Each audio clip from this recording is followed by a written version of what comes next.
Corey Harala to take us through the afternoon items. Thank you, Sarah. We'll start up again with public hearing item number 6, LPC 25-09434. An application for a certificate of appropriateness in the Borough of Manhattan, block 644, lot 63, 67 Gansevoort Street in the Gansevoort Market Historic District. This is a neo-Grec style French flats building with store designed by Bernard J. Schweitzer and built in 1887 and altered in 1922 and 1947. The application is to establish a master plan governing the future installation of painted wall signs. Hey, Commissioners, the applicant has entered the hearing via Zoom. Caroline, you now have control of the presentation. If you just click on your screen, you can advance the slides using your arrow keys or your mouse. Please state your name for the record, and you may begin.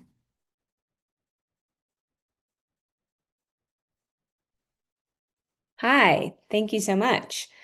My name is Caroline Johnson, and I serve as the Vice President of Expansion for Crew Eyewear. I'm also the owner's rep and property manager for this building for 67 Gansevoort Street. We are here today seeking approval for our master plan for painted signage at 67 Gansevoort. This signage type is historically consistent with the character of the neighborhood and is a permitted use with the zoning districts.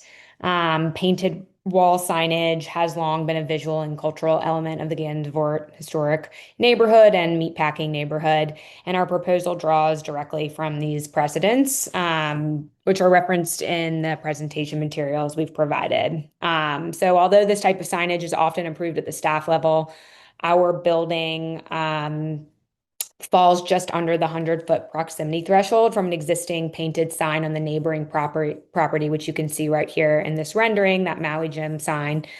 So we are respectfully requesting an exception. We are the sole occupants and owners of 67 Gansevoort Street, which serves as our New York City flagship location. We occupy all floors with our retail space on the ground floor. While our adjacent neighbors, that is a advertising company that leases out those spaces to, advertisers seeking to promote their brands in the neighborhood. So this is really our kind of sole signage flagship for the building that we own. We have invested over $1 million into the thoughtful restoration of this property and remain deeply committed to the integrity and vitality of the Gansevoort neighborhood and meatpacking district in general. And our intention with this sign is to respect the architecture and historic fabric of the neighborhood while allowing appropriate and contextual branding for our building. So let's see, I will jump in. This is just some examples of other painted signs in the neighborhood.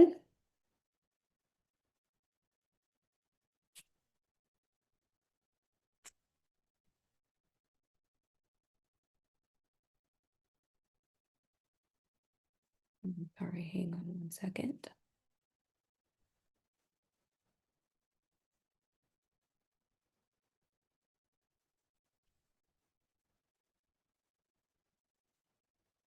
So in this rendering, this is our proposed signage location shown here. However, both of our neighboring buildings have approved plans via landmarks to add either a mezzanine or another story to their building. So our master plan is seeking approval on both sides of our building with the intention to only follow through with one at a time. And this is just in the event should any one of our neighbors proceed with the addition that our master plan would not be blocked. So our preferred signage location is on this side of the building, and we have followed all of the rules. The total square foot of this visible wall is 657 square feet. Square footage of the proposed sign is 126 3/4 square footage, and it's approximately 19% versus the 25% precedent, I believe.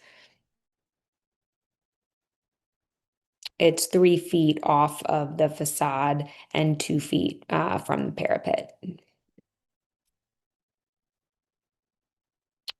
Here is the east elevation. This is our proposed artwork, noting that this is what we are seeking for approval for the first installation. And then any subsequent artwork changes would be submitted to Landmarks for approval on the staff level. The intention is to not swap out creative too often, but to align with major campaign launches and brand moments. So probably twice a year. And then this is the alternate location that we are seeking approval for on the west side of the building as part of our master plan. Like I said, we only intend to execute on one side at a time. This is just in the event that our east side neighbor builds up and conceals our signage. So these are the same dimensions for the sign and same artwork. Here is this west elevation.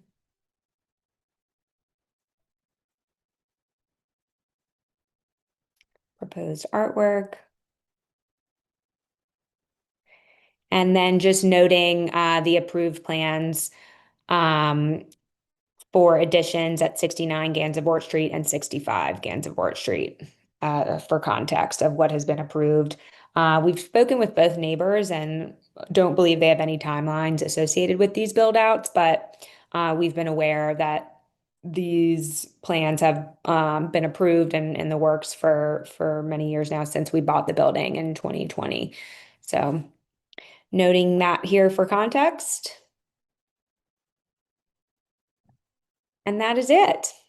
All right, thank you very much. All right, do we have questions, commissioners? Yes, Commissioner Master.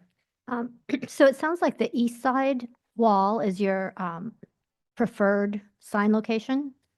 Is there a Correct. reason for that? Just the way that the traffic, we kind of feel like a lot of the traffic comes up from 14th and just visibility. I think also, most of the commerce really is on that side of Washington. So that's the main reason, just visibility. Commissioner Jefferson. I think it's 67.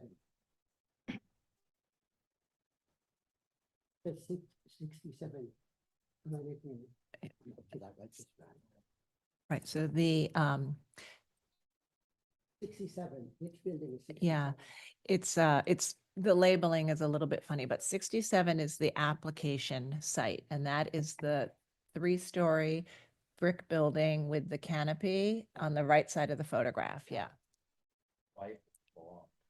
Yeah, Florent is 69. Yeah. The question is, you put the image on either the left-hand side or the right-hand side. That's right. And I guess the preferred is the right-hand side, which is the east side. All right, do I have that right? Okay. Any other questions? Ross, if the two additions that were approved or the two renovations on either side were both done, and if they both happened within the 10-year?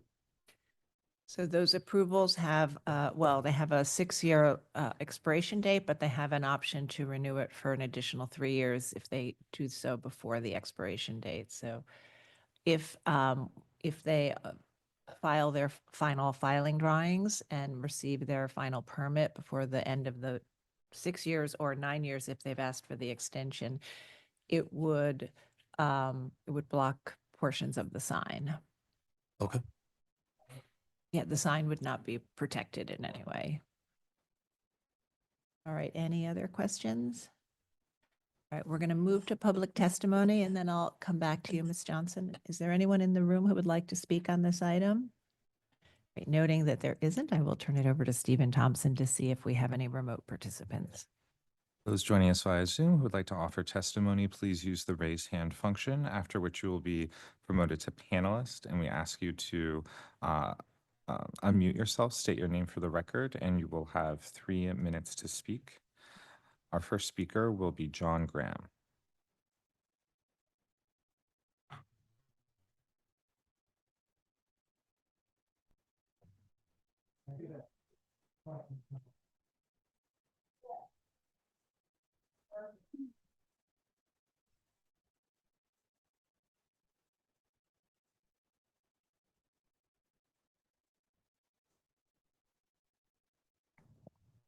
John, you may unmute yourself and turn off your camera should you wish.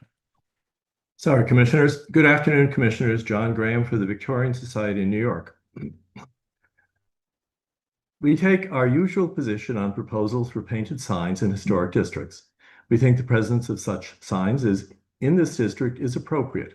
In this case, having two signs on the same building is appropriate, though we realize from the presentation today that there would only be one at a time. However, as the walls are opposite and the signs can't be seen together, it seems appropriate to do both if that's a requirement in the future. The placement and scale of the signs are also appropriate.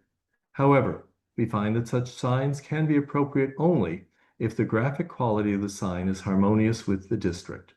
The photorealistic style shown in the proposal and allowed by the master plan is, we find, inappropriate in character to this historic district.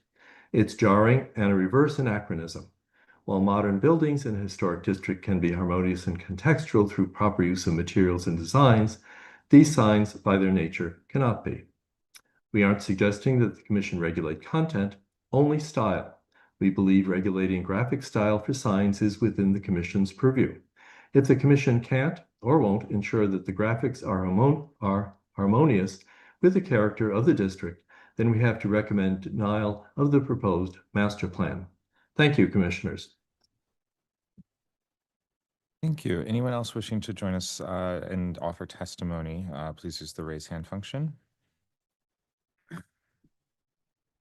Seeing none, I will note for the record that Manhattan Community Board 2 recommends approval.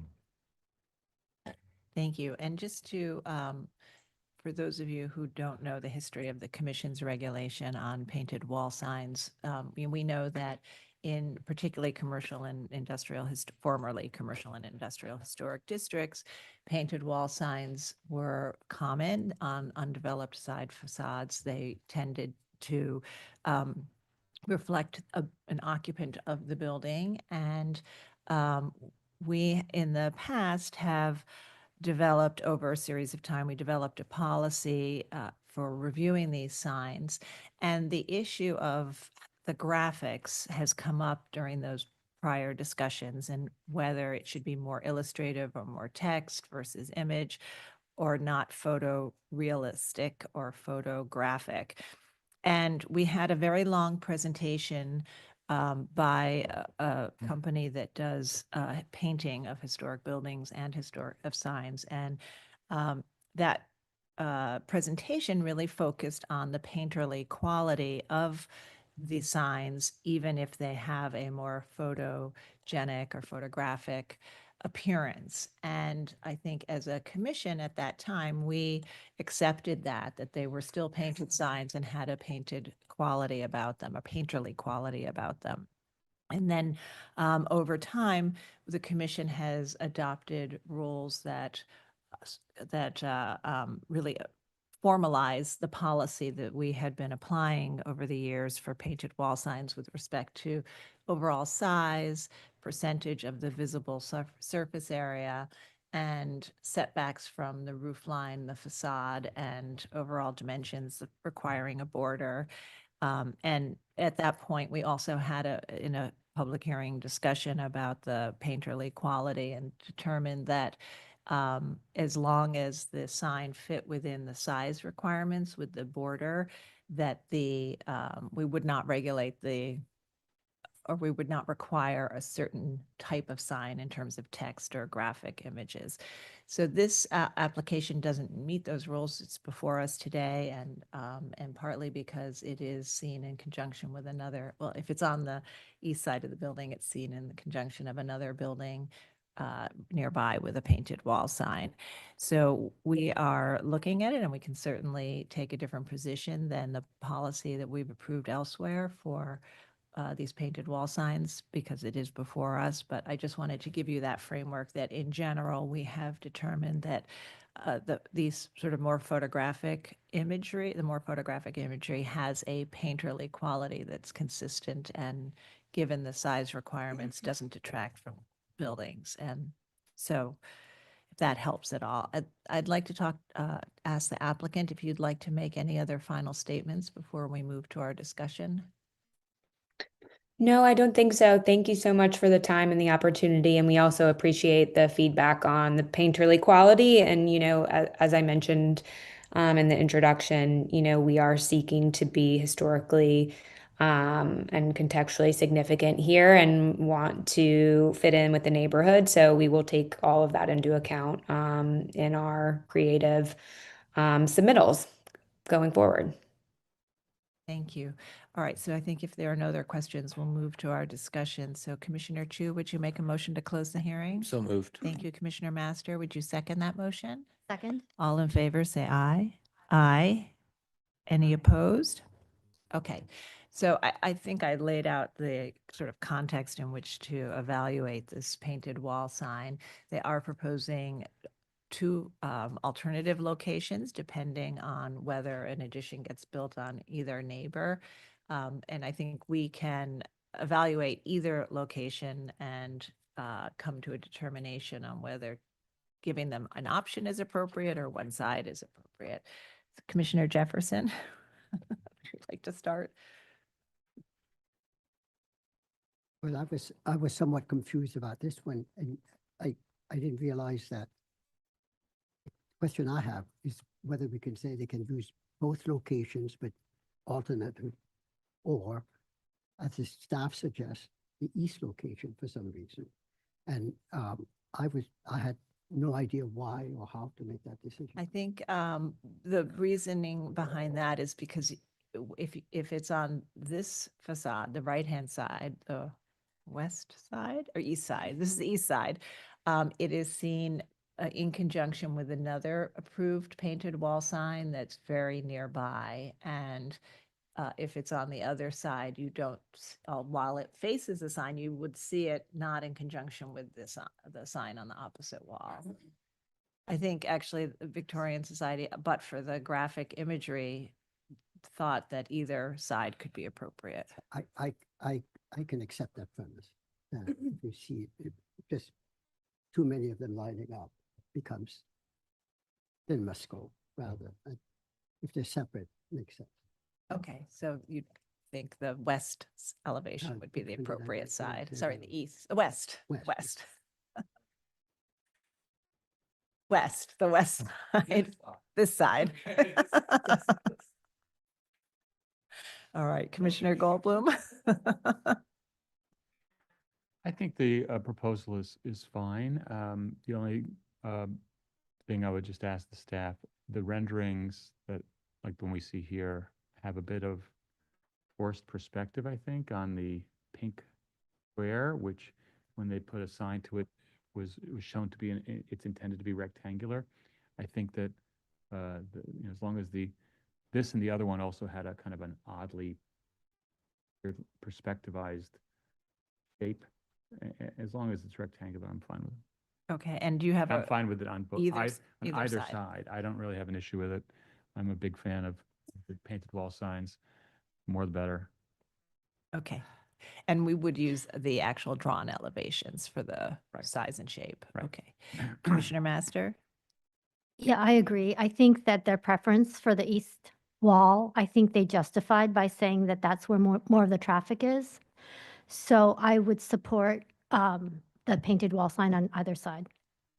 Commissioner Chu? I'm okay with this proposal as it is. Me too. Okay. So Commissioner Jefferson, could you be okay with it on both sides? Either side, not two, but either side? Okay. All right. Thank you, Commissioner Jefferson. Would you make the motion?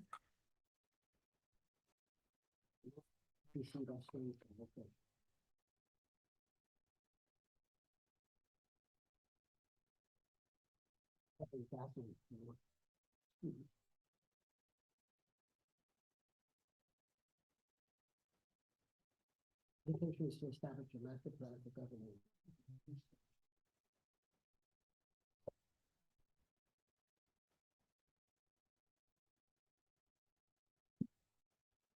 Among the features that contribute to the special architectural and historical character of the Gansevoort Market Historic District, I recommend approval, finding that the proposed sign will be located at an underdeveloped secondary facade, therefore will not obscure or damage any significant architectural features of the building, that the painted wall signs are a traditional method of advertising that was historically found in the historic district, typical on plain secondary facade with exposed common brick, that the painted application of the signage will be in keeping with the traditional application method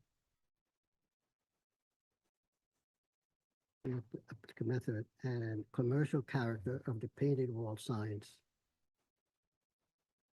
The wall signs historically found on buildings within this historic district. That there is a photographic evidence of an existing ghost sign at an adjacent building along the streetscape. Therefore, the proposed sign will be in keeping with the historical character of the streetscape. That the sign will be set back from the street facade by approximately 3 feet from the top of the parkway by 2 feet. And therefore, the combination of the placement and size of the sign will help it remain a subordinate present at the building and within the streetscape. Regardless of the type of graphic or number of colors the sign used within the body of the sign, that the sign will include a 3-inch solid painted border, a typical feature of historic wall signs, that the vendor tag will have a set location and size, and that the proposed master plan will be valid for a period of 10 years, and the application will document every sign approved under the master plan, so there will be a record of the commission can consider when reviewing the effectiveness of the master plan. Commissioner Goldblum, would you second that motion?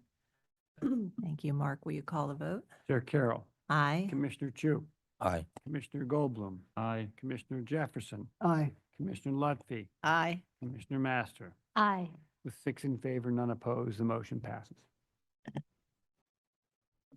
Thanks. And we'll move to the next item. Next item is public hearing item number 7, LPC 25-09453. An application for a certificate of appropriateness in the Borough of Manhattan, Block 646, Lot 49, 405 West 13th Street in the Gansevoort Market Historic District. This is an arts and crafts style store and loft building designed by Charles H. Cullen and built in 1909. The application is to legalize the installation of signage and flagpoles without LPC permits and to alter the canopy.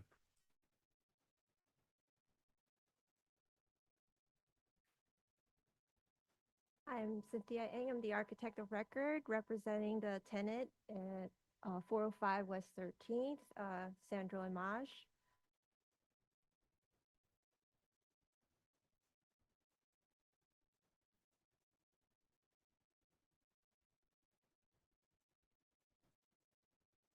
Oh, sorry.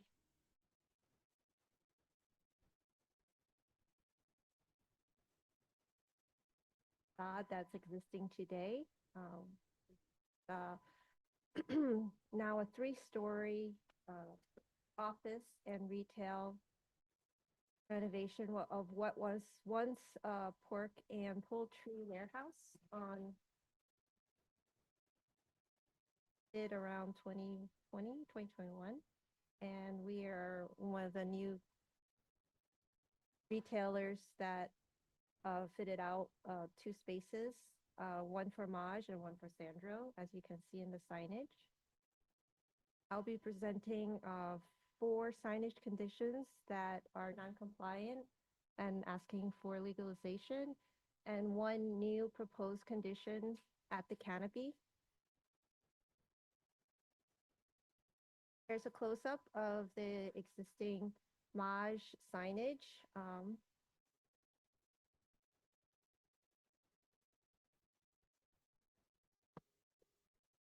close-up of the Sandro with the transom signage that is non-compliant and the two Sandro signs on the glazing.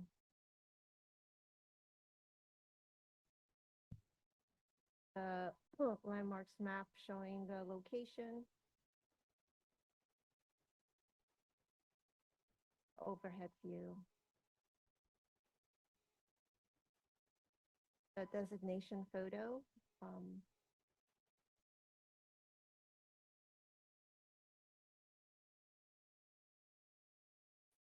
For front images from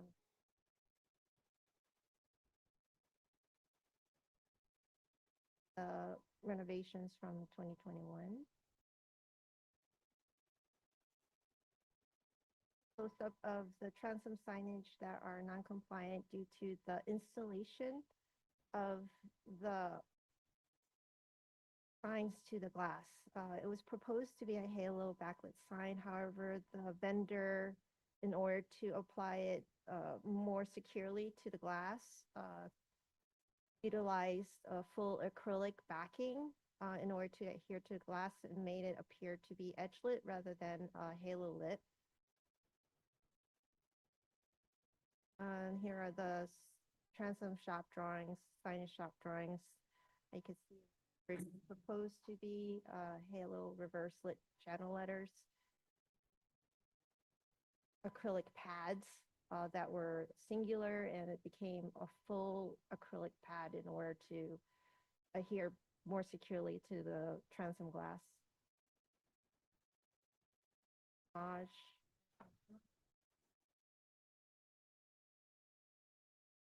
The second sign that is non-compliant are the bracket signs. We have one for Sandro, one for Maj.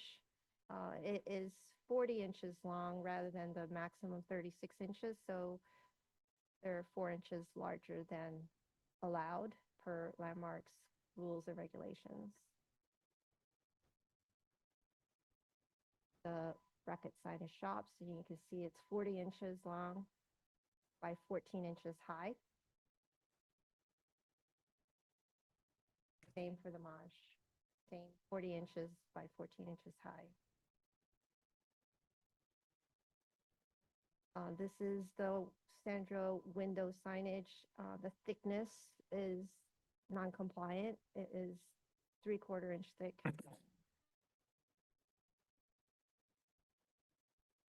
The fourth condition on signage is the banner signs that were installed. There were existing pole brackets in the canopy, and the poles were added with the banner signs.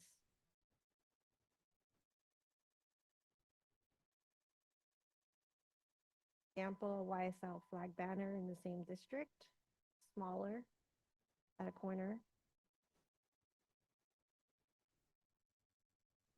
12 West 14th, off the building, not on the canopy, it's a different condition.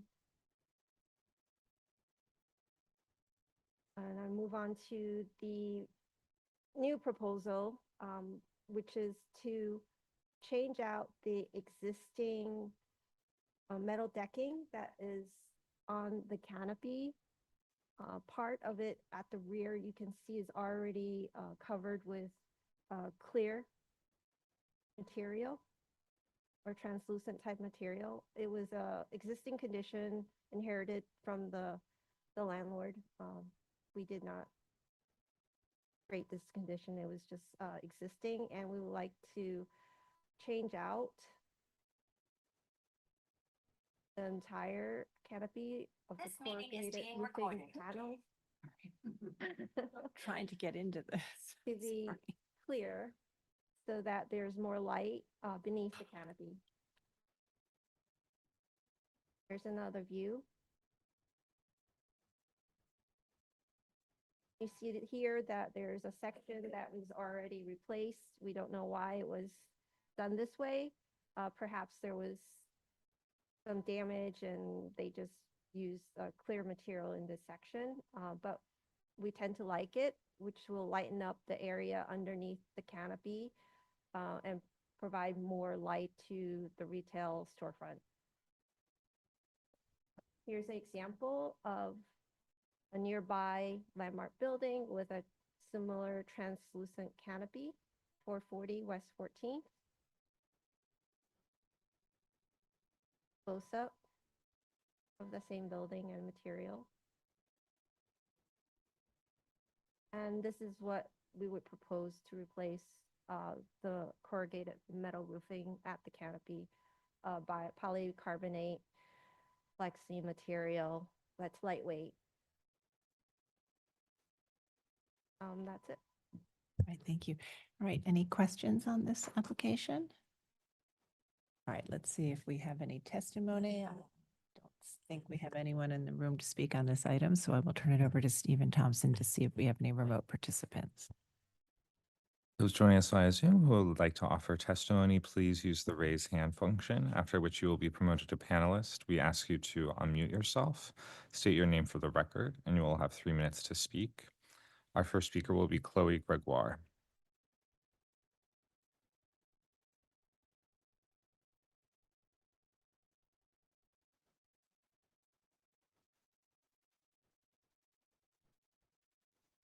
Good day, Commissioners. My name is Chloe Gregoire, and I'm speaking on behalf of Village Preservation. Thank you for the opportunity to testify. Village Preservation was dismayed to see that this work was completed without LPC permits. We particularly feel that the flagpoles attached to the marquee are atypical and detract from this historic feature. We ask that they be removed or relocated to the primary facade of the building if that is the applicant's desire. Thank you.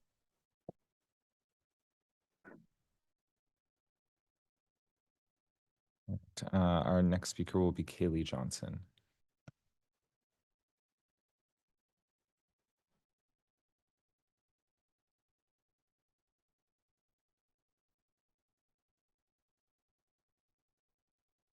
Hello, Commissioners. My name is Kaylee Johnson with the Historic Districts Council.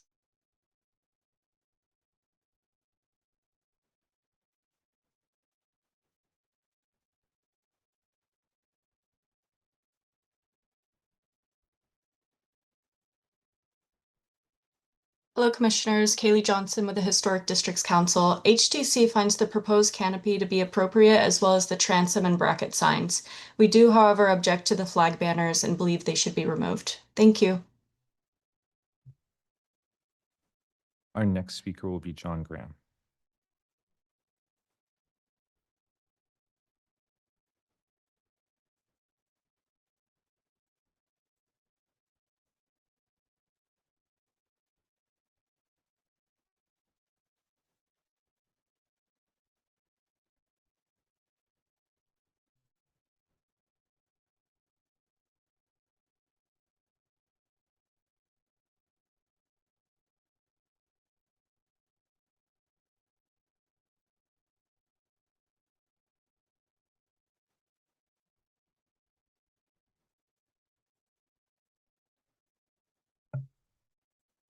John, at your leisure, we're ready for you.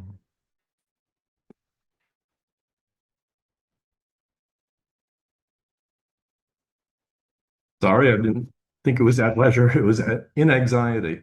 Anyway, good afternoon, Commissioners. John Graham for the Victorian Society in New York. The VSNY supports the legalization of the installation of the non-illuminated hanging signs installed on black finish supports below the canopy. We note that the photo taken at the time of designation shows a sign hanging below this canopy.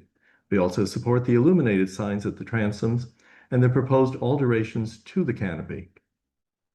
However, we do not support legalization of the installation of the flagpoles and banners projecting above the front edge of the canopy. We know Gansevoort is now a shopping festival. These banners tilted too close to Disneyland. The installation of the hanging and transom signs does not appear to have damaged or obscured any significant architectural features of the building. The hanging signs are attached to simple framing members finished to match the adjacent metalwork. The signs attached to the transoms are well scaled for the transoms. There doesn't appear to be any exposed conduit providing power to these signs, and the cumulative amount of signage does not overwhelm the building or the streetscape. Regarding the replacement of the existing corrugated metal roof panels on the canopy, it appears the work will not damage any significant features of the building and is easily reversible. but we must recommend denial of the proposed legalization of the flagpoles attached to the front edge of the canopy. We believe there is no historic precedent for flagpoles in these locations and find they distract from the historic character of the canopy and the building. We also find that adding these banners to the historically appropriate signs hanging below the canopy and the signs installed in the transom results in sign overload. The flagpoles must be denied. Thank you, Commissioners. Thank you. Anyone else joining us via Zoom who wishes to speak, please use the raise hand function. Right, seeing none, I will note for the record that Manhattan Community Board 2 recommends mixed approval, recommending denial of the mounting of the transom letters directly on the window, the hanging signs is too large, and the flags. Thank you. Would you like to respond to any of the comments we've heard? Okay. All right, Commissioners, if there are no final questions, I think we'll move to our discussion. Just a quick. Yep. So this Commissioner Chu. non-compliant because no application was ever submitted? It's to legalize it without permits, or is it in No. non-compliance with a permit? I think it's without permits.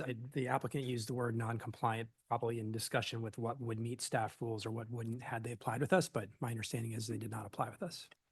So they did all the work without ever applying for any That's of right. it? Okay. That's right. All right, any other questions? All right, let's move to our discussion. Commissioner Jefferson, would you make a motion to close the hearing? So move. Thank you. Commissioner Goldblum, would you second that motion? All in favor, say aye. Aye. Any opposed? Okay, so this is an application to legalize signage and flagpoles installed without permits. The signs and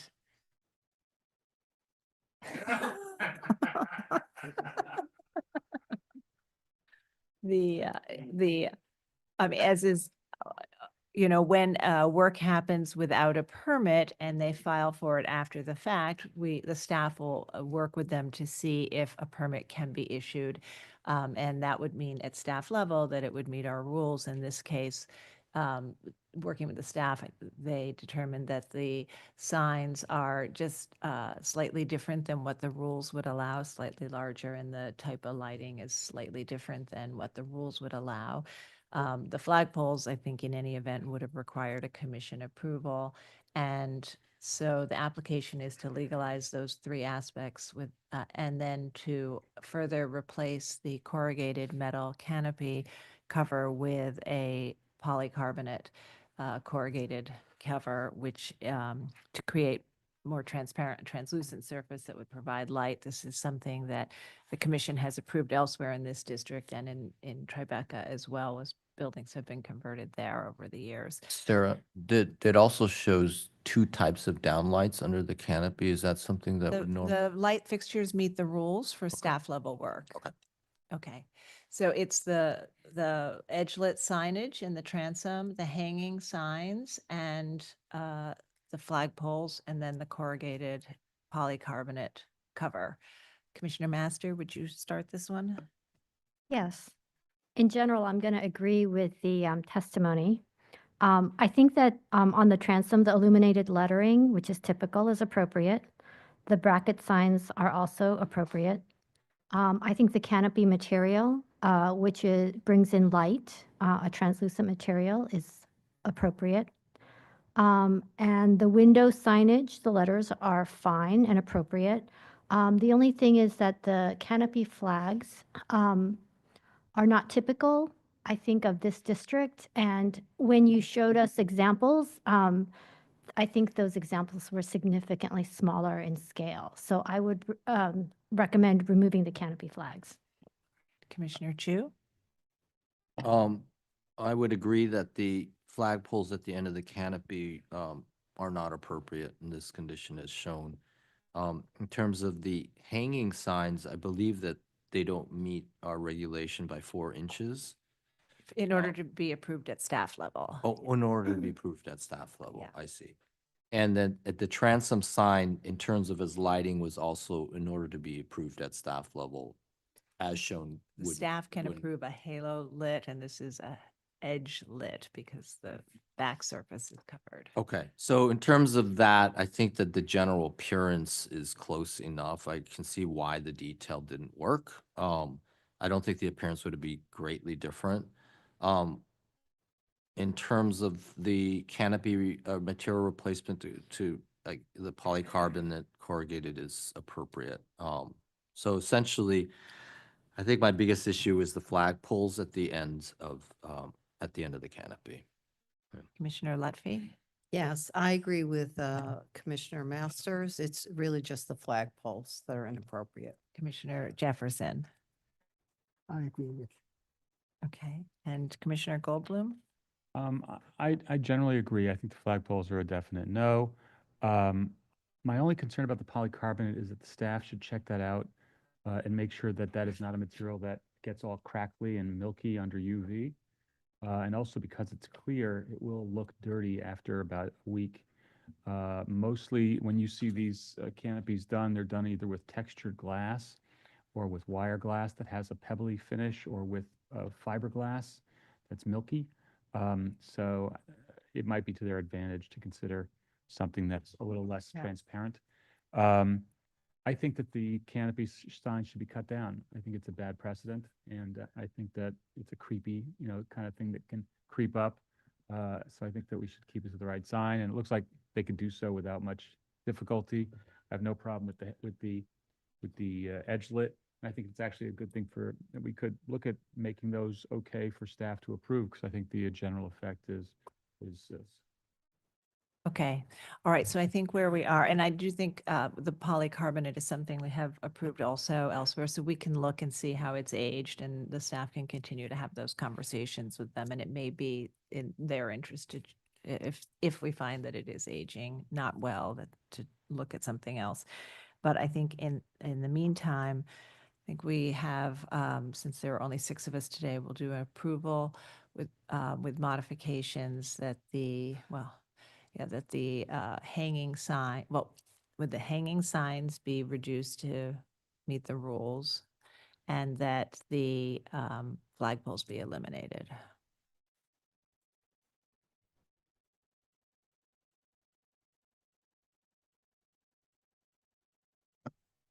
In the matter of LPC 25-09453, 405 West 13th Street, Gansevoort Market Historic District, an arts and crafts style store and loft building designed by Charles Cullen, built in 1909. Application is to legalize the installation of signage and flagpoles without LPC permits and to alter the canopy.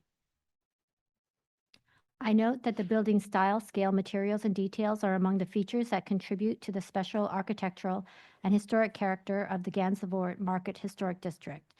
I recommend approval with modifications, finding that the work did not damage or eliminate any significant architectural features, that the illuminated lettering is typical in size and projection, and that the edge-lit letters create a subtle halo illumination against the glazed transom, that the scale of the signs does not overwhelm the canopy or the streetscape, that the dimensional lettering applied to the bottom of the glazing at the eastern storefront is minimal in size and projection and does not obscure a significant amount of the window display glazing, and that the use of the utilitarian corrugated polycarbonate roof cladding is in keeping with other canopy installations within this district and reflects the profile of the existing corrugated metal cladding, as well as a prior alteration at this canopy to install a section of the translucent cladding. I recommend that the canopy flags be removed and that the hanging bracket signs be reduced to meet LPC regulations. Thank you, Commissioner Goldblum. Would you second that motion? Second. All right, Mark, will you call the vote? Chair Carroll. Aye. Commissioner Chu. Commissioner Goldblum. Aye. Commissioner Jefferson. Aye. Commissioner Lutfi. Aye. Commissioner Master. Aye. With 6 in favor and none opposed, the motion passes. All right, we'll move to the next items, public hearing item number 8. LPC 25-10563, an application for an advisory report, the Borough of Manhattan, Block 1257, Lot 2, Bryant Park Scenic Landmark. This is a formal French-style garden designed by Lusby Simpson in 1933 and reconstructed and partially redesigned by Hannah Olin in 1988 to 91. The application is to renew a master plan governing seasonal installations.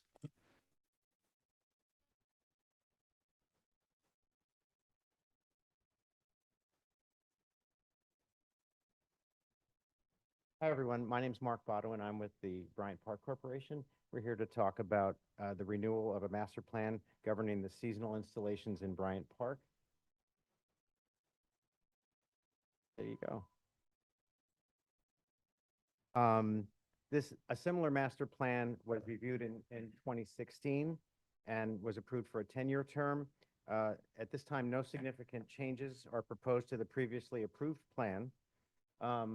Bryant Park was originally constructed in 1933 and then reconstructed in 1991 as part of the library's installation of underground storage. The proposed master plan is in support of 4 seasons of temporary events and activities, as well as some short-term activations. Starting with the summer, the range of free arts and culture in Bryant Park includes intimate scale activities, small activations such as our piano or reading room activities, medium-sized musical or theatrical performances, and then the larger events such as our movie nights and picnic performances. This is a plan that shows the layout of the larger events that make use of a temporary stage that is erected adjacent to the central lawn. This is used for movie nights and the summer picnic performances. Other smaller activities occur on the paved terraces using non-fixed amenities. Following the summer activities, we start with the installation of the Winter Village in Bryant Park.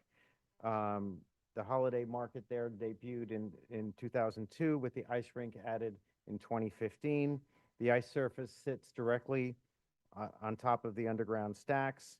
The rink area is flanked by skate pavilions and a rinkside restaurant. The perimeter flagstone walks support an open-air market with artisan crafts and food vendors and small kiosks, as well as a decorated tree.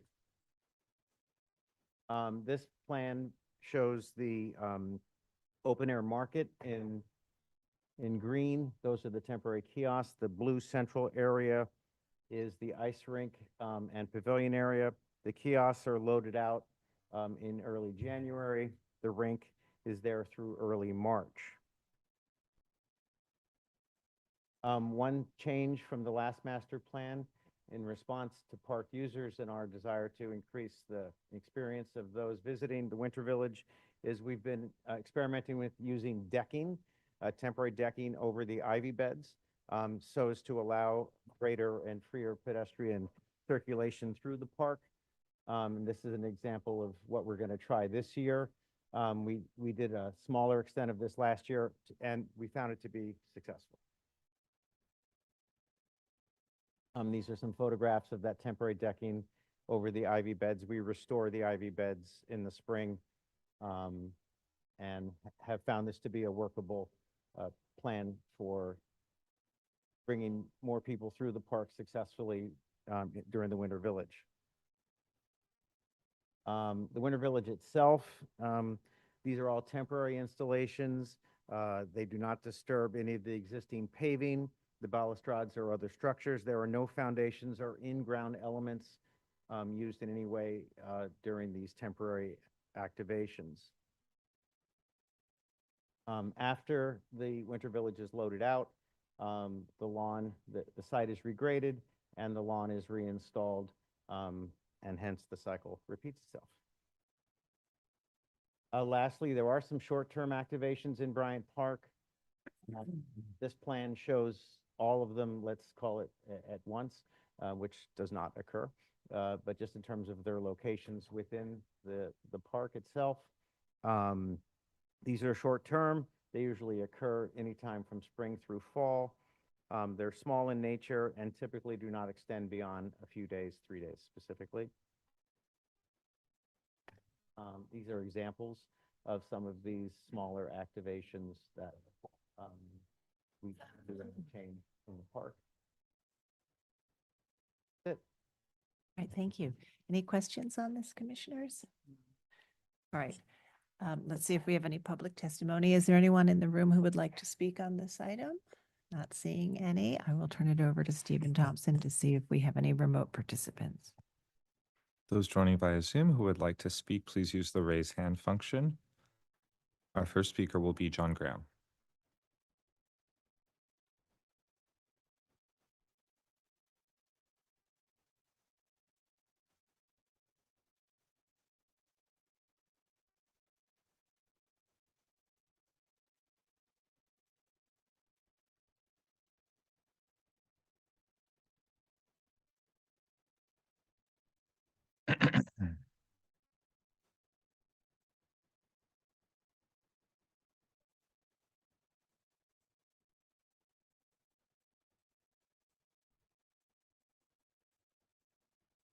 Good afternoon, Commissioners. John Graham for the Victorian Society in New York.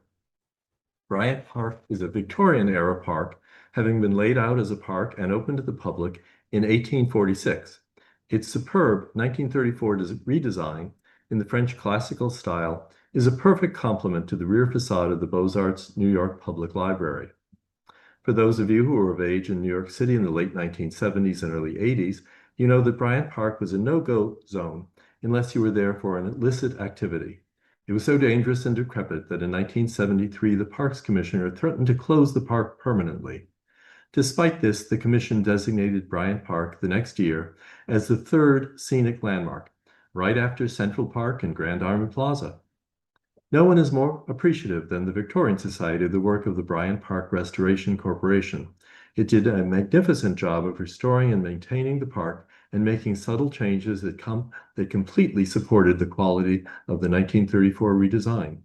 It invigorated the park by creating events and providing food service. It was a true success story that paralleled other things happening as the city was brought back from the brink of abandonment and bankruptcy. But the gradual and in recent years intense and lengthy use of the park for marketplace events and large recreational and cultural gatherings has tipped the balance too far. It has become rare to find a time that the park can be enjoyed just as a park, a quiet open space in the heart of Midtown with a stunning design that was found worthy of landmark designation. The need to renew the master plan governing seasonal installations gives the Commission an opportunity to review the balance of time given to the physical installations that have resulted in intense commercialization of the park. People enjoy these marketplaces, events, and food service kiosks, but there is another constituency that would appreciate more time in all seasons in an unencumbered scenic landmark, a rare, beautiful, public open space in the heart of the city. We ask the Commission to engage in a dialogue with the Restoration Corporation and the Parks Department about reconfiguring the scale and timeframes of the seasonal events and physical installations. The time and scope of commercial activities should be reduced in favor of more time for the park to reveal its historic design and purpose. Thank you, Commissioners. Our next speaker will be Kaylee Johnson.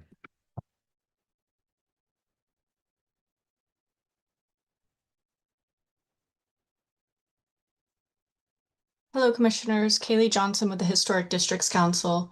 HDC appreciates the Bryant Park Corporation's efforts in maintaining Bryant Park as a civic treasure. We have no objections to the appropriateness of the temporary installations. We are unsure if this is within the purview of the Commission, but we would like to see reductions to the duration and frequency of these installations so that the park has more moments of existing as just a park in its most formal and uncluttered form. Thank you.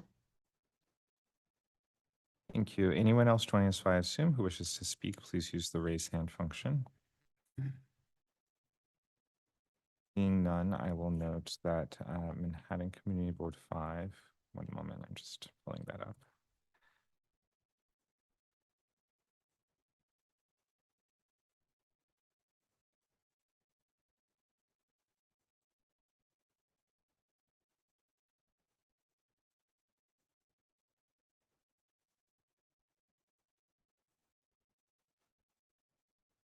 That one came in late yesterday, and so yeah, okay. So the community board recommends approval.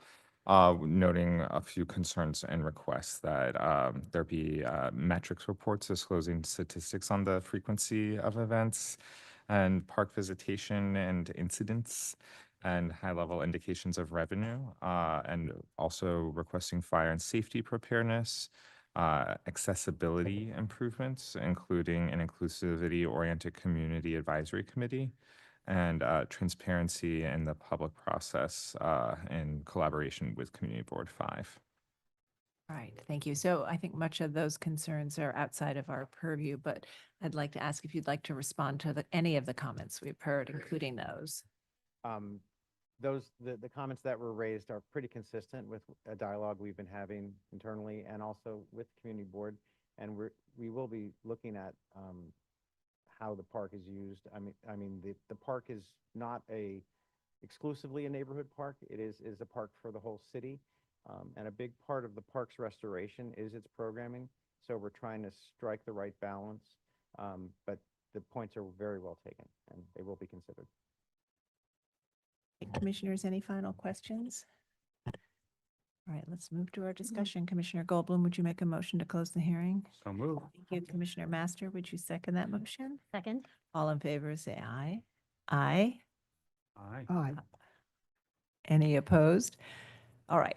So as we've heard, this is, over the years at Bryant Park, the commission has approved the installation of these temporary installations. And in 2016, we approved a 10-year master plan for seasonal installations. And the applicant is here requesting a renewal of that master plan. And that includes a temporary stage, the winter village, which has one difference from the prior approval, which is the decking over the ivy beds for improved circulation, and the installation of these short-term activations that are up for approximately 3 days. And because those are on such a short term, to be able to have the staff approve those. So we'll begin our discussion. Commissioner Lutfi, would you start this one? Sure. I'm filling in for Diana. So, first I want to say that I love this park, and it has certainly come a long way over the decades, and it seems to get better every day. And I think that the master plan that existed was a good one, and renewing it is important. These temporary seasonal installations are, as was stated by the applicant, they're for not only the residents of the neighborhood, but they're for the entire city, and they're also for visitors to New York. And the central location of this particular park makes it accessible to so many, so that it's wonderful to have them. So, I think, these seasonal installations, the lawn in the summer and the ice rink in the winter with the holiday kiosks are terrific. And these really short-term events make a lot of sense. And so I would, and food kiosks, I would recommend a favorable report. Commissioner Jefferson?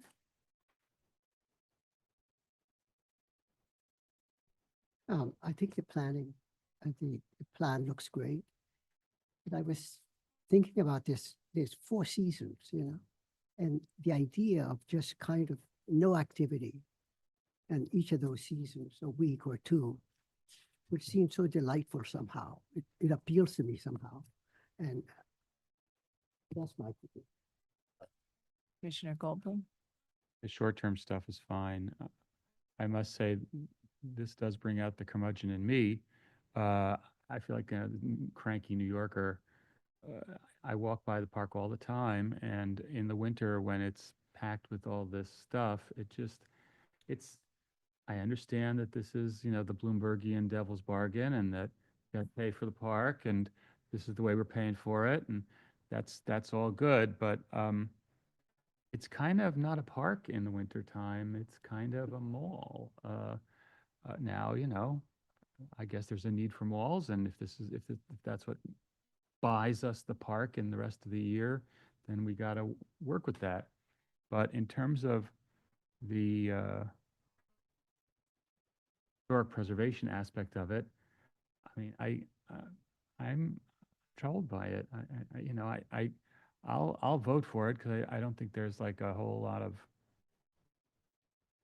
wiggle room to work in here, but I share others' comments about the paucity of unprogrammed time outside of the summer. And I think that that would be of benefit to the park. I also think that structures that are temporary are there for 6 months of the year or more or less, long periods of time, let's put it that way. A definition that the building department doesn't consider as temporary. And we might want to look at, you know, the paths, the relationship of landscaping to the building. I don't know, it just seems like just because they take it down, there for a large part of the year, and it's architecture, it's structure, it's urbanism. So, you know, I don't know. I am troubled by it, even though I understand the need for it and I will support it. But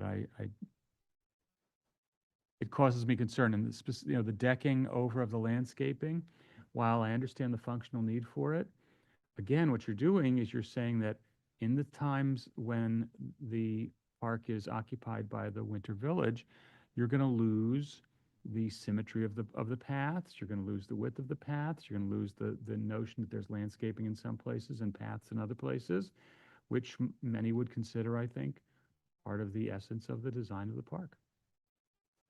All right, thank you, Commissioner Master. Yeah, I love the vibrancy of the activity at Bryant Park. And I think that it makes a lot of sense to do a master plan, and I support it. I love the Winter Village. I think it's very interesting, exciting, and a great gathering place. So I'm very supportive of this. Commissioner Chu? Yeah, I support this plan. I share some of the other commissioners' comments about use, but at the same time, I agree with Angie. Every time I walk by this park, it is super vibrant in the city, and its visitors are super engaged with it. So it is seen as the park / open space for the citizens. And in that sense, I think it serves a big need of the city. So I can vote favorably for this plan. Okay. All right, so this is an advisory report. This is a scenic landmark, and so the Public Design Commission will have binding jurisdiction. So I think we can make a motion to issue a favorable report, but we will note it that in the discussion there was some discussion about the duration of the seasonal installations over the course of the year.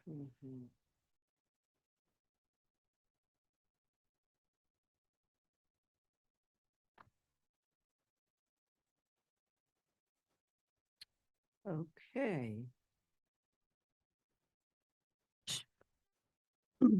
In the matter of docket 25-10563 Bryant Park Scenic Landmark, a formal French-style garden designed by Lusby Simpson in 1933 and reconstructed and partially redesigned by Hannah/Olin in 1988 to 91. The application is to renew a master plan governing seasonal installations.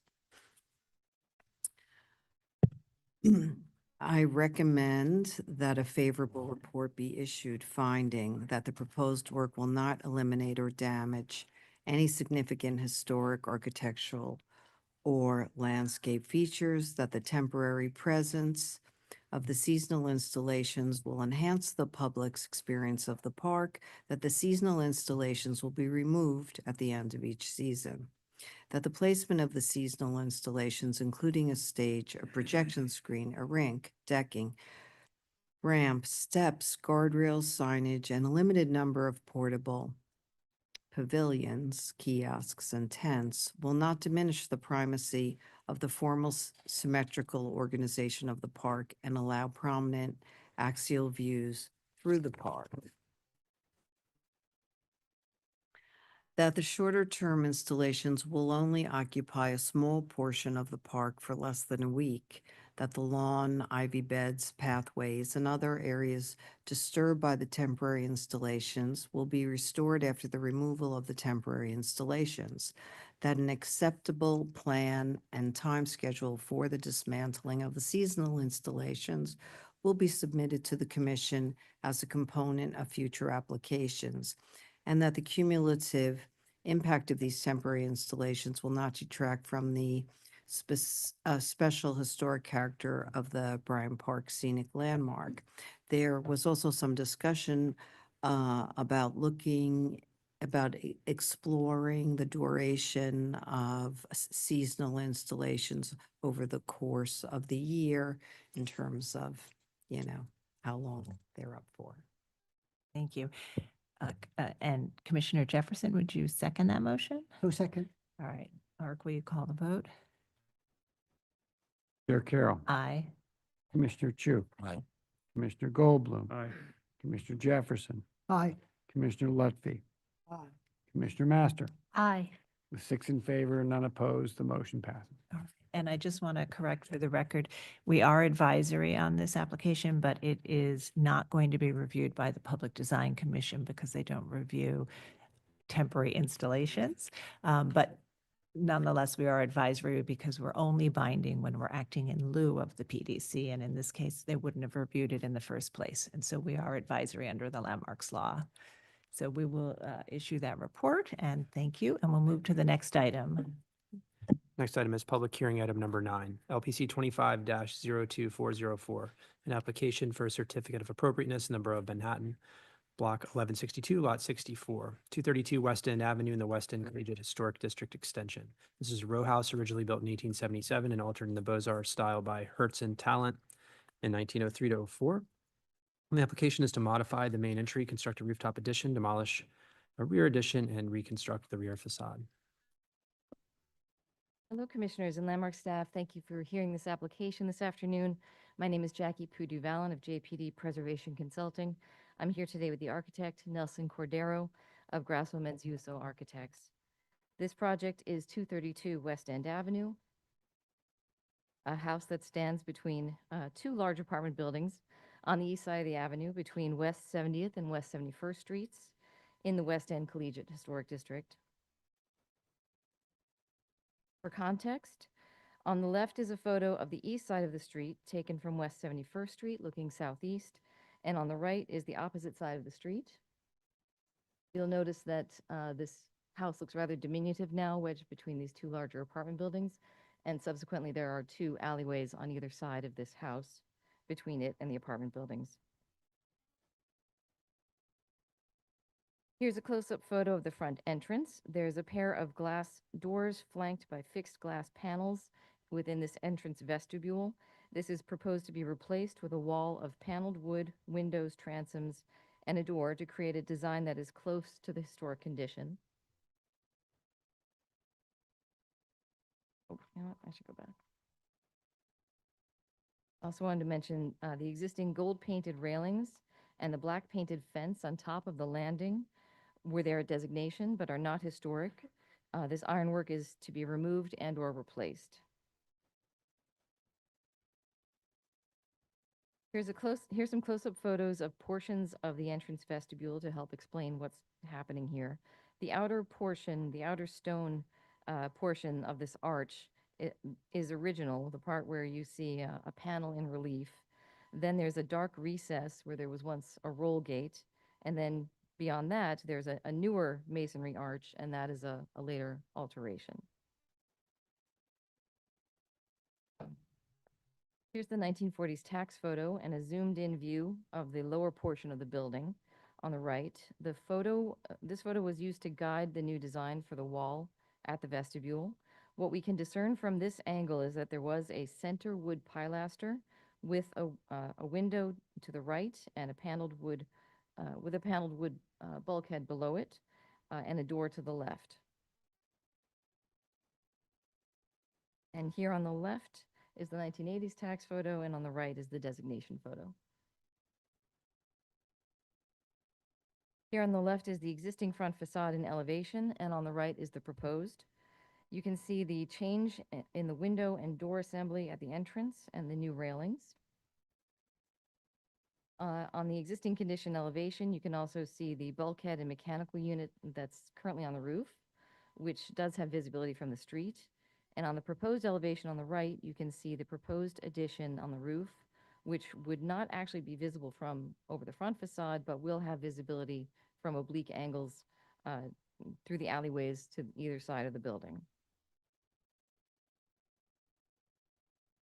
Here's a close-up elevation of the proposed assembly for the vestibule, which would be installed at the same plane as the existing glass door and window assembly. As in the 1940s tax photo, it would feature a central wood pilaster and paneled wood bulkheads below the windows and at the bottom of the new door, as well as glass transoms. Here are existing and proposed plans and sections for the vestibule, where you can see that the new assembly is proposed in the same location as the existing.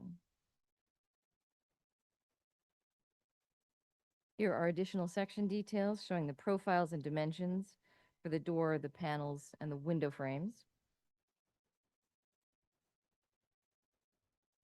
And here's the proposed vestibule wall in plan.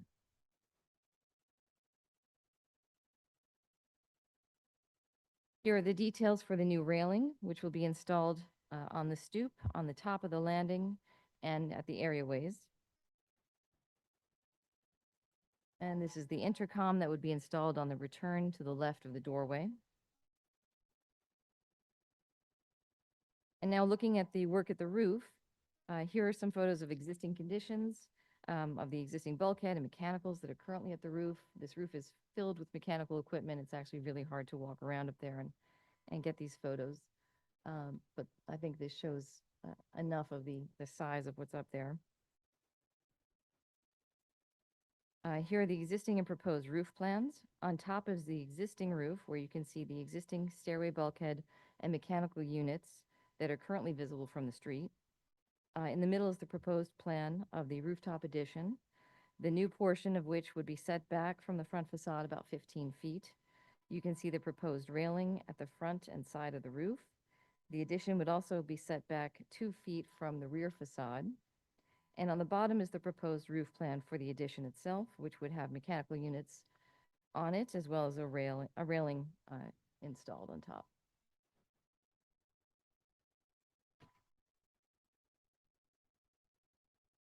And these axonometric views explain the proposed work both at the roof and at the rear.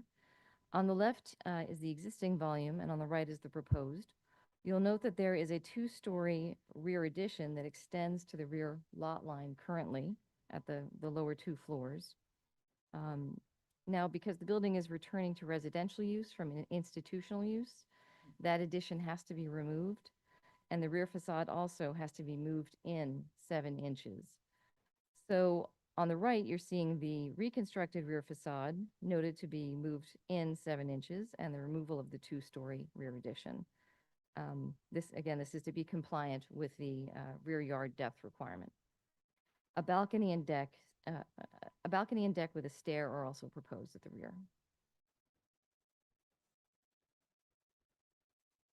Here are the existing and proposed building sections. On the left is the existing volume, on the right is the proposed. Here are existing and proposed sections through the roof. On the top is the existing section, and on the bottom is the proposed. On the proposed section, you can see the railing at the front of the roof, which is set back over 6 feet. On the front of the addition is angled back to keep it from being visible over the front facade. The overall height of the addition will be about 11 feet, and the railings on top of the addition will be set back about 2.5 feet from the front. Here are elevations for the proposed rooftop addition. On the left is the proposed west, or front elevation, and on the right is the proposed east or rear elevation.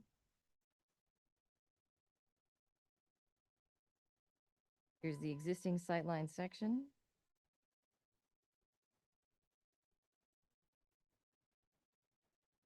Okay, thank you. And here's the proposed sightline section. The new construction, again, will not be visible from directly across the street. However, it will be visible from oblique angles from the side because of the two alleyways that are on either side of the building. And we'll show you that in photos to come. So here are photos taken of the mock-up on the roof. Photos taken as you're walking south on West End Avenue, going south from 71st to 70th. Where you note as you get closer to the building, you do catch the framing of the mock-up on the roof. Now we're coming right directly in front of the building. Then you walk south, and we're getting closer to 70th now. And what you see.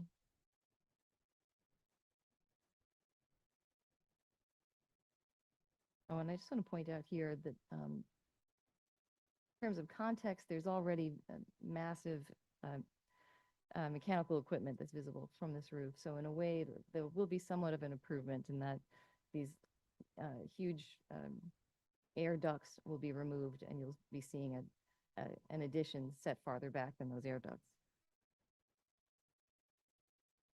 And now as we get closer to 70th, photos from across the street again and from 70th.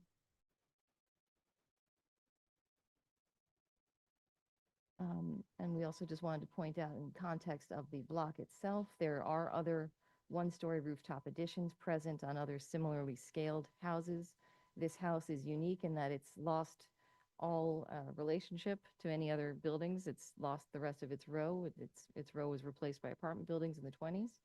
But having said that, the other rows, the other small houses in the block that have rooftop additions have similarly scaled rooftop additions. So just some historic maps to demonstrate how we think the back of this house has already changed over time. According to these historic maps, the one on the right is from 1930. That shows clearly that there had been a three-story rear addition on the back of this building at some point, and that's obviously gone. So we're sort of speculating that when an institutional use was created for this building, there was in part some reconstruction done at the rear facade, and we'll show you that with photos of existing conditions there. These are really atypical size window openings, I think, for a house of this size.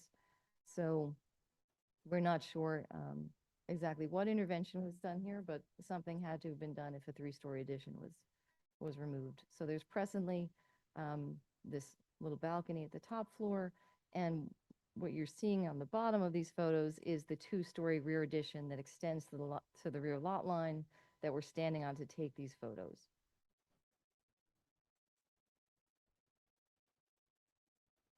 So these are the existing and proposed rear elevations. So what you're seeing here is that two-story monolithic rear addition going away, being replaced by larger window openings on the bottom floors with your typical rear deck with a stair going into the backyard, maintaining two punched openings at the floor above, and basically unifying the look of the windows that are currently on the top floor by creating one larger opening and installing a balcony. The balcony size is dictated by what's allowable by zoning. It's that the balcony cannot be more than 50% of the width of the rear facade. Here is existing and proposed plans for the rear yard. Currently, there is no rear yard. It's a two-story addition. Proposed is just a stone paved rear yard. That's it. That's our proposal. We look forward to your questions. Thank you. Thank you. All right, any questions? Yes, Commissioner Goldblum. The old Hineni building? Sorry, say again? Is the old Hineni building? Yes. Does it have some kind of weird finish on on the masonry on the Yes, front? sir, it does. It has been thorough coated over on the front. It's Can it be unfortunate. unthorough coated?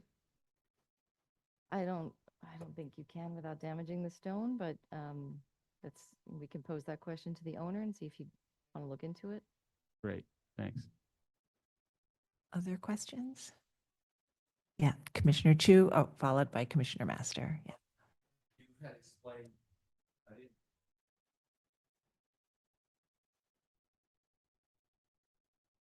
Yes.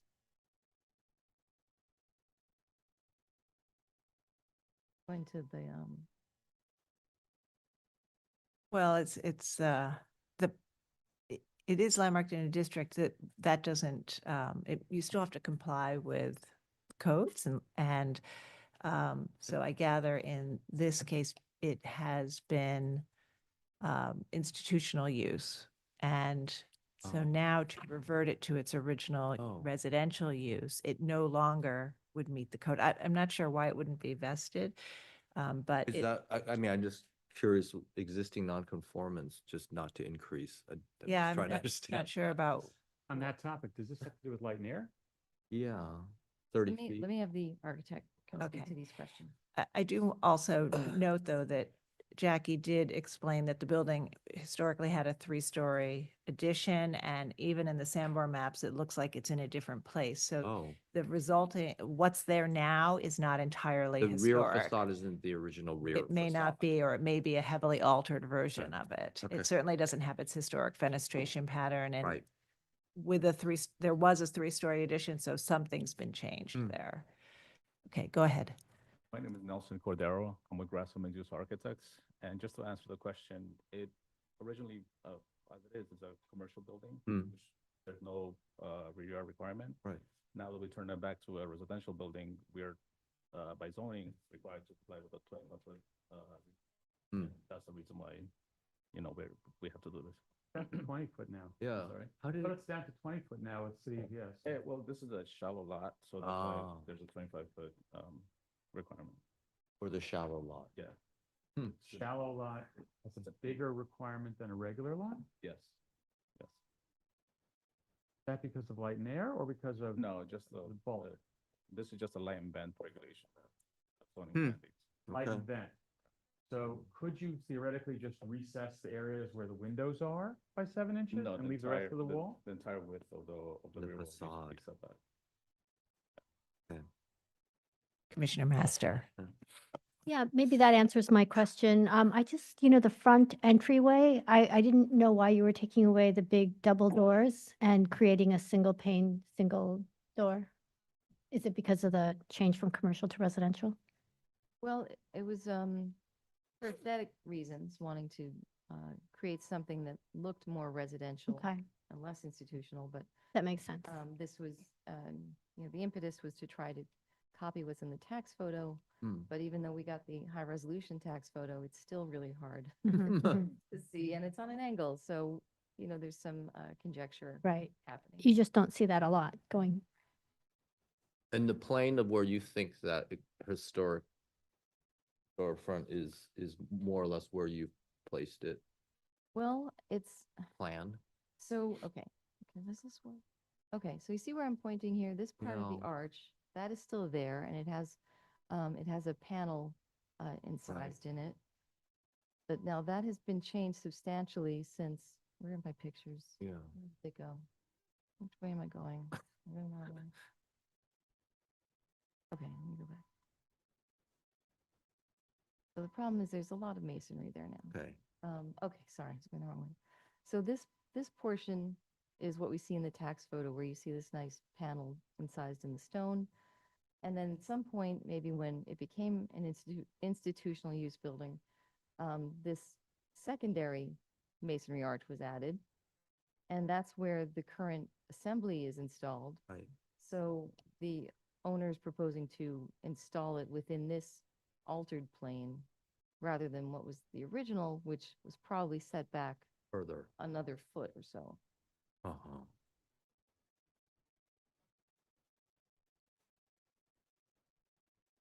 Other questions? Yes, Commissioner Jefferson.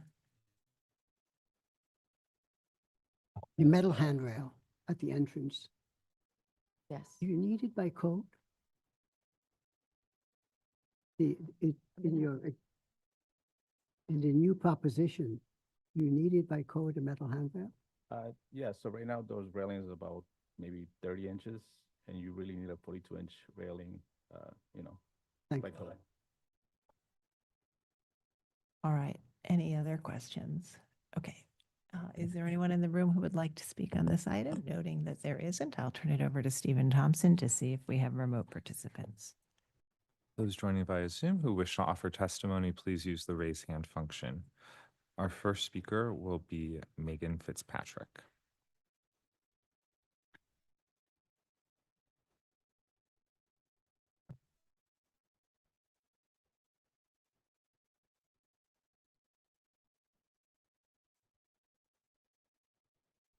Hello, Commissioners. Megan Fitzpatrick speaking on behalf of Landmark West. Regarding the rooftop addition, while we note that the design is relatively featureless, we recognize that it will have minimal visibility from the street. As such, we do not find it to be objectionable in terms of its visual impact on the historic streetscape.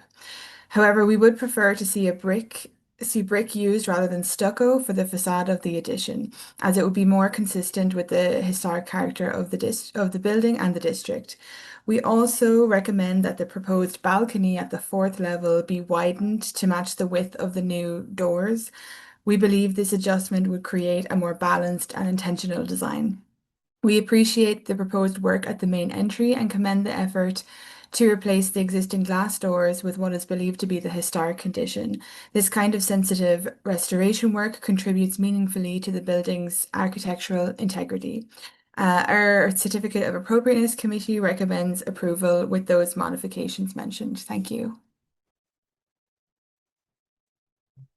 Our next speaker will be Kaylee Johnson.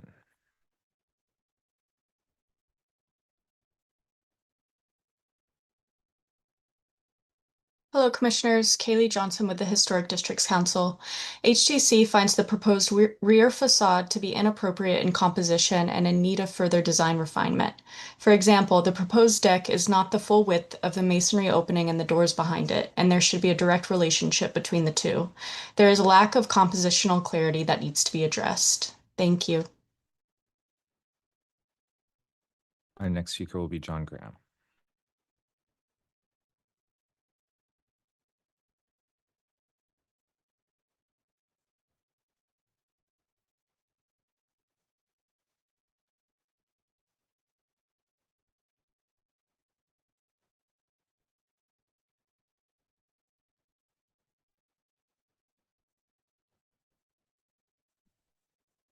Good afternoon, Commissioners. John Graham for the Victorian Society in New York. The Victorian Society is largely supportive of this application. We can't actually tell why the proposed modification to the main entry is subject to a public hearing, as it seems to be largely restorative. It appears to recreate the original asymmetrical wood entrance, and the replacement ironwork is much more appropriate than the existing. Concerning the existing rear facade, it appears to be altered and has no especially distinctive or significant features. The proposed design is not very inspired, but it has no visibility from the public way and limited visibility from within the block. It has some odd details, such as the fourth floor balcony that doesn't extend the width of the masonry opening, but we do not feel like this is enough to hold it up. The visibility of the rooftop addition doesn't appear to us to be intrusive in its context. Thank you very much, Commissioners. Thank you for your testimony. Seeing as there are no other attendees on the Zoom, I'll note for the record that Manhattan Community Board 7 recommends approval. Would you like to respond to any of the comments we've heard? Thank you. Jackie Puduvallen again. Regarding the finish of the rooftop addition, ownership would be open to anything the commissioners preferred, really. We're proposing stucco because that's a typical request that comes from the commission to make sure the addition looks utilitarian, looks differentiated from the main body of the house. Regarding the rear facade composition, there's no relationship to other row houses that needs to be maintained anymore. So the architect is taking a bit more freedom, I think, with the size and placement of openings. The balcony itself, as I stated earlier, the balcony by code is not allowed to extend more than 50% of the width of the rear facade. So that's why it's placed and its width is what it is.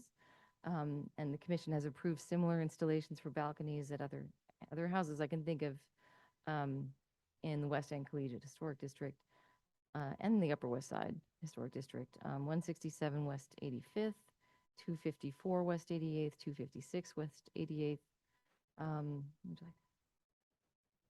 I think that's it. Thank you very much. All right, any other final questions? All right, let's move to our discussion. Commissioner Master, would you make a motion to close the hearing? So moved. Thank you. Commissioner Goldblum, would you second that motion? All in favor, say aye. Aye. Any opposed? Okay. All right, so this is a former residential building that was previously converted for institutional use, which has resulted in some modifications over time. And its context has also changed over time, and it is now flanked by two larger apartment buildings and cut off from the context of the rows, which are on the side streets. And this is a proposal to return it to residential use. And that what we are looking at today is the replacement of the entrance infill, which is based on the historic photograph, but will be installed within the existing enfrainment set behind the decorative historic enfrainment. Replacing the brass handrails with new simply designed black painted handrails. Constructing a rooftop addition clad in stucco on the roof, which replaces mechanical equipment and is obliquely visible over the side facades through the alleys, and removing a two-story rear yard addition and cutting back the upper floors of the rear facade by 7 inches to meet code. And we had an interesting discussion earlier about when something is needed or required. And this is a situation where something is needed and required. But I think that one thing that we can think about in this context in terms of what we evaluate is that it does seem that this rear facade is heavily altered, if not replaced entirely, based on the map, historic documentation in the maps and the current appearance and the current fenestration. So I think, and the fact that it's cut off from the rest of the row. Commissioner Chu, would you start this one? All in all, I think in terms of what's being asked, the proposal for a new entry, I find very appropriate. They're taking their cues from historic photographs. What's there seems very inappropriate, and so I think it's a great improvement. And I think simplifying the handrails and the guardrails is a very good move. What's there seems overly gaudy. The rooftop addition seems very minimally visible, and from the views that were shown, and so I think that I'm okay with that.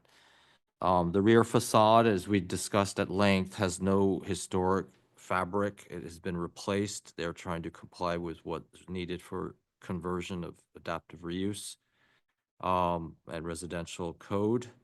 I'm okay with it. I'm not familiar with this balcony rule, but I feel like we've approved ones that went the whole width. That's Yeah. why I think we should try to find out. Well, I think, well,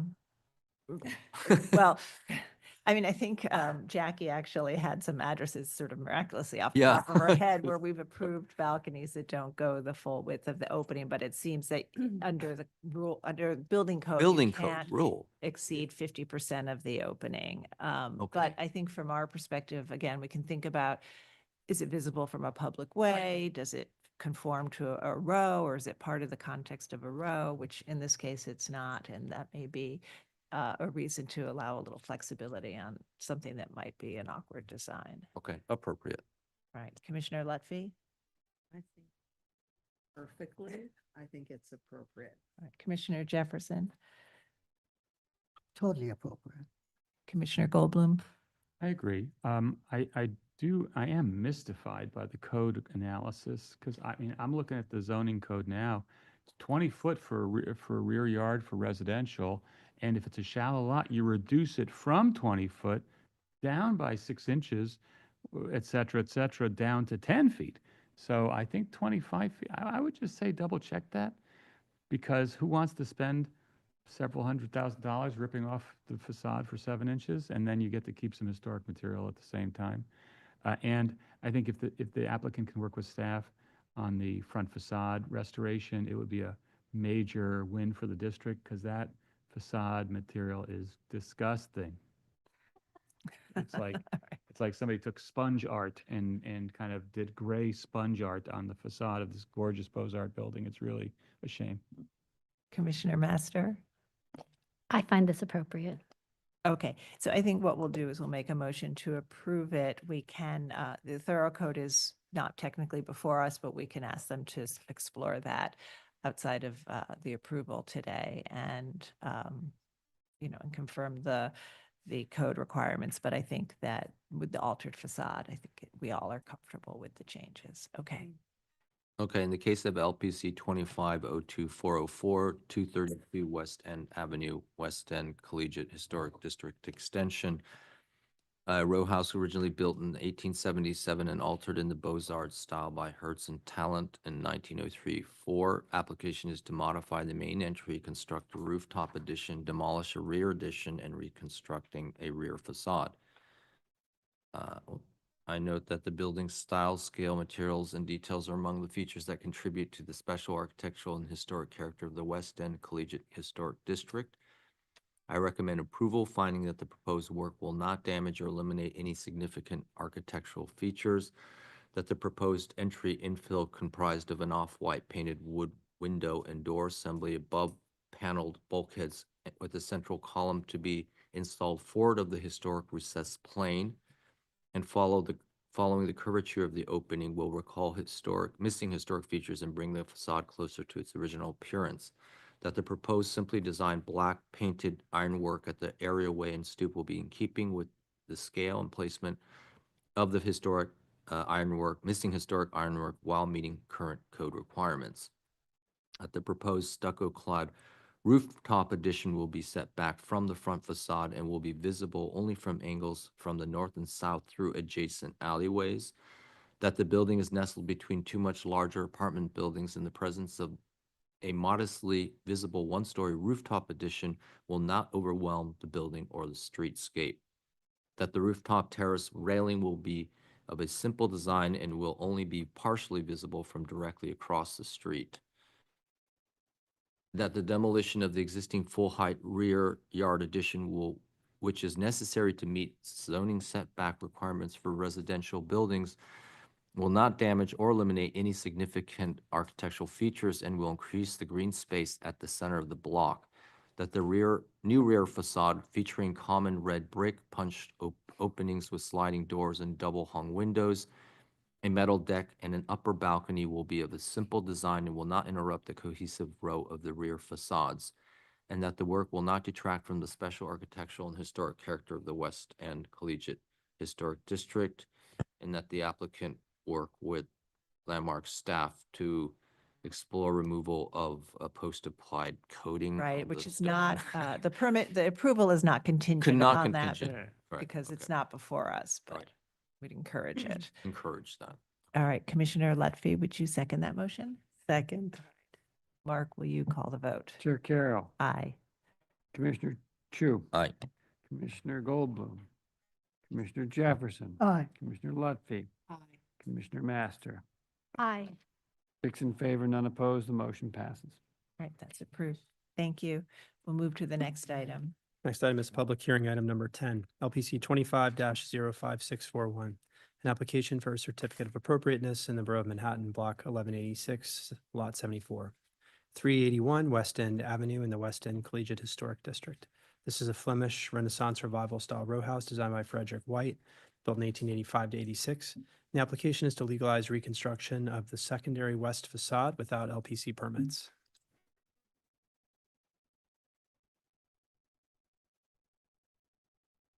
Hi, my name is Altin Batska. I'm with 2211 LLC. I'm the owner of this building. Great to meet you all. Thanks for giving me the opportunity to present it from you.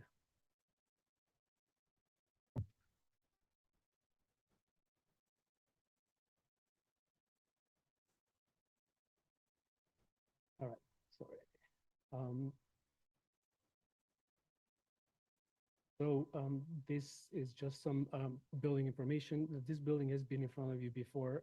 I'm assuming that everybody is familiar with this beautiful corner of West End Avenue and 78th Street. Just like to quote this article from the New York Times: "A blazing red that reapproaches sea of brown." Fell in love with this building as soon as I saw it. It was designed by this very young architect who tragically died 1 year after the building was built. It's part, the building in question is the one in the corner. This building, unfortunately, was not as lucky as the adjacent buildings. The adjacent buildings kept most of the features, most of the historical features, and the brick, the face brick on the adjacent buildings was in a much better condition. The one in the corner appears to have been sandblasted over time, and but we'll go over all the features that were altered over the years. Like a brief historical timeline. So it was built in 1886, and the 1940 historical photo is the earliest one on record. You can see that most of the original features there are apparent. In 1979, according to this photo that we have, the historical photo, seems that sometime before this date or this year, the building was severely decimated, I would say. That all these semicircle windows on the third floor were changed into square windows. The lower windows were shortened, and the layout was changed. The layout of the windows was changed, and this east chimney was amputated. Sorry, just one more second there. In 1984, the building was designated as a landmark, part of the West End Collegiate Historical District. In 2018, this building was in front of you all for a restoration, historical restoration, and a gut renovation from the inside. In 2021, that's where we bought the building. We purchased the building. The building was stalled. I'll go over that in the next slide. The DOB mandated a sidewalk, and it was basically unsafe for the public. And in 2021, in June of 2021, this is when we came in front of the LPC staff and approved some changes for the new application. So in the 2018 LPC approved scope, I just wanted to note three major elements or notable elements of this approval. First, the bulkhead addition. This project was, as approved, was changing the building from 3-story plus basement to 3 stories plus another cellar level plus a fourth story, occupied 4th story. So it was quite ambitious. It got the approval of this commission, and what those two elements did is they created a lot of opposition from the next door neighbor. Basically, it just stalled the building in litigation, and the excavation of the next door neighbor, basically, their opposition was that the addition created a shadow on their skylights. Adding a new cellar that would have required a lot of underpinning would have been a major distraction or inconvenience to the neighbors as well, so that didn't help. And notably, the east chimney was missing from the approval. I understand why, but those are the three elements that when we purchased the building in 2021, this is what we ended up with. As I mentioned before, stuck in litigation. There was no DOB permit. DOB refused to give the permit until the neighbors came to an agreement. The DOB declared the building unsafe, so they mandated some sidewalk bridges. From the onset, as soon as we purchased this building, our priority was to make the project viable again, to bring this project to life again. Not only restore all the beautiful features that the previous architects so elegantly designed or documented, rather, but also bring the project to life. So what we set on was first scale back the project. So take this rooftop addition that was previously approved, and you can see the isometric on the left side there, and relocate the elevator from the north wall, which was the shared wall with the neighbor, and bring it towards the west wall. What that did is two things. First, it eliminated an occupied level on that floor. Now it's just a clear story. So the third floor is open to that bulkhead, and it tucked away the addition under the mansard. So now the addition is almost invisible from the public way, from the primary facades. The height of the rooftop addition was also reduced from about 50 inches above the mansard to around 14 inches currently. We removed the cellar level from the scope of work. So that was a major relief for the neighbors. By the way, as soon as we built the building, we sat down with all the neighbors one by one to just see what their priorities were. And then subsequently, not in 2021, but a bit later, we decided to voluntarily propose rebuilding this east chimney, which to me always looked like an amputated arm. I always wanted to restore it. And staff was kind to approve it. We got the approval from the neighbors. I'm not sure if it's relevant to note, but we didn't even go to the neighbors to share the cost for that. We just bear the cost of reconstructing the chimney from the project, even though this is a shared chimney. We just got there okay.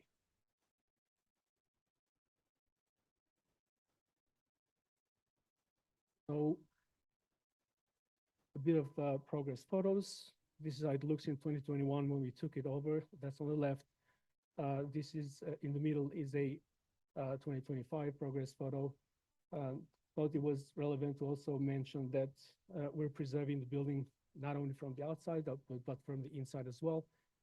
We're repurposing the existing white pine joists to reclad all the steel stairs and use them for other furniture in the building. Some other notable additions. We did not just restore the cornice details around the turret. We had to refabricate them. Not had to, I'll revise that. We voluntarily refabricated them. We refabricated the architectural details of the east dormer and reconstructed the east chimney, as I mentioned before. On the south facade, this south dormer was in really bad shape structurally. We had to reconstruct it brick by brick. The chimney as well, as you can see on the left side, that was also in bad shape. We had to reconstruct a good part of that chimney brick by brick. So that brings me to the secondary west facade analysis. So in 2021, judging by the 2021 photo, the previous team of designers, the architects, they came up with this layout in the middle, which shows the existing condition. And it's relatively easy to deduct what the original design was based on this existing condition. As you can see, this design has very little connection to the primary facades. It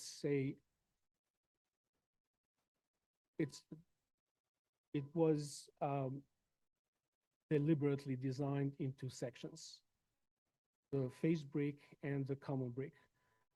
You can see that the original architect did not really consider this part of the facade as not only secondary, but with limited visibility.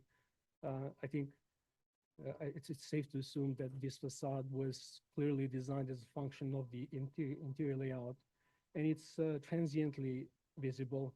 I have walked a lot around the building, as you can imagine, during the past 4 years, but I deliberately walked on the other side of 78th Street on that segment where this common brick section of the secondary facade is visible. It's only visible for 12 seconds of leisurely walk. I say leisurely because I walked slowly. Just that's the only segment that this facade is visible. I know that this may not fall under the LPC guidelines to call this facade minimally visible. You can still see the layout of the windows, but it is definitely not, it's visually disconnected from the primary facade. I mean, it's quite obvious. So I would say that the architect made a statement with this kind of design to create a hierarchy of visibility. Part of this secondary facade is more visible than the common brick section. So this is a brief history of the approval from LPC, from this commission and staff level. So to the left, you have the original design. In the middle was the 2018 approved elevation. Now, relocating that bulkhead, relocating the elevator from where it was originally, in other words, trying to bring this project to life by changing, introducing this design change, also predicated a change in the interior elevation, which predicated a change in the window configuration. We came to staff with these changes. The bulkhead addition looked just like it looks right now, but the windows we showed slightly different. So the slightly different layout for the windows that actually agreed with the interior layout. Staff understandably told us that, well, they can approve the bulkhead addition, but when it comes to reconfiguring these windows, we have to go back in front of the community board and in front of this commission, which we agreed with that approach because we wanted to start the project right away. We wanted to buy some time, so we agreed to just remove from the application all these changes in the window configurations and just keep the addition, the bulkhead addition. So as I mentioned before, the interior layout changed, and it made a lot of sense for us to come up with a different, slightly different configuration of these west windows. Now, I'm noting this as an as-built condition and CB7 approved condition. Unfortunately, that's exactly what happened.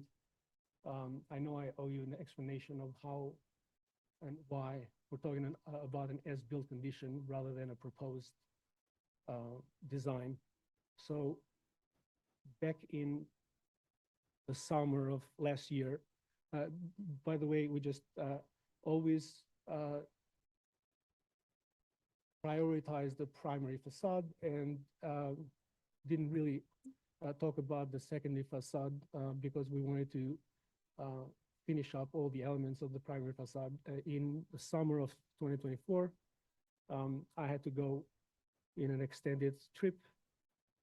When I come back, the masons, they had proceeded with what was a proposed elevation and not an approved elevation.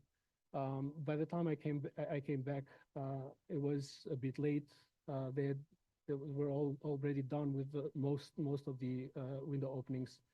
They had to rebuild the entire facade, by the way, because the existing facade required a rebuild.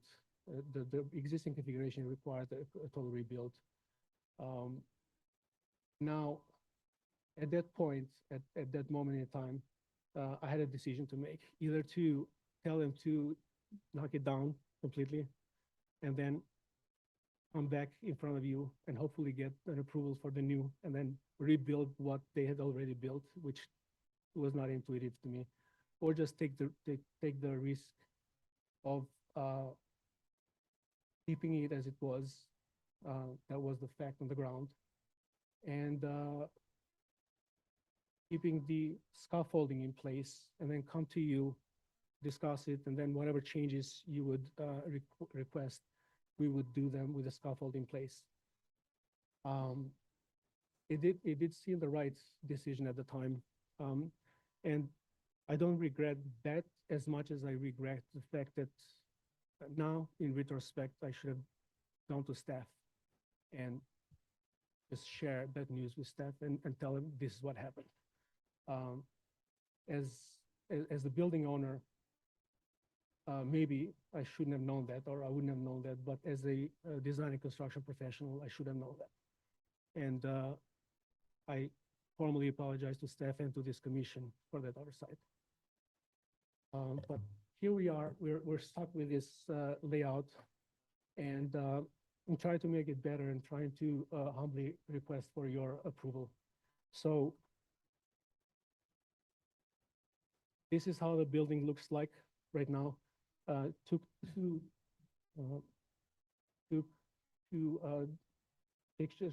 photos from two different angles. As you can see, this is that transient visibility from 78th Street, and this facade is not visible from anywhere else.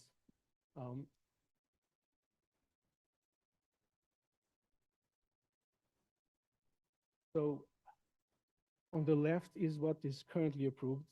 In the middle is what's currently built. Now, I just want to make another clarification there. I say CB7 approval. It was indeed approved as built by the CB7 Preservation Committee. But when I checked this morning in their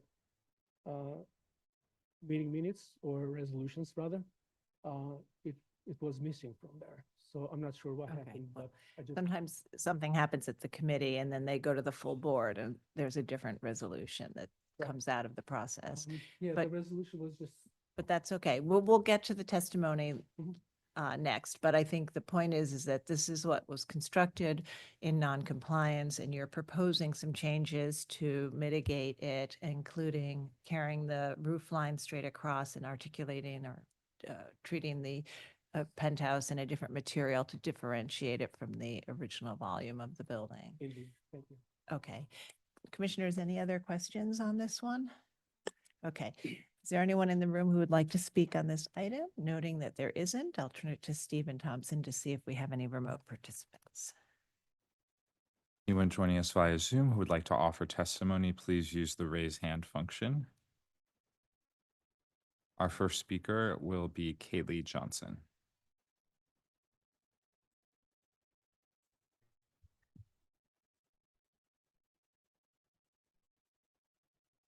Hello, Commissioners. My name is Kaylee Johnson with the Historic Districts Council. HDC normally objects to approval of work done without LPC approval. In this case, however, we believe that the applicant has done a great job with the modifications to the secondary facade and therefore support the legalization. Thank you. Thank you. Our next speaker will be Megan Fitzpatrick.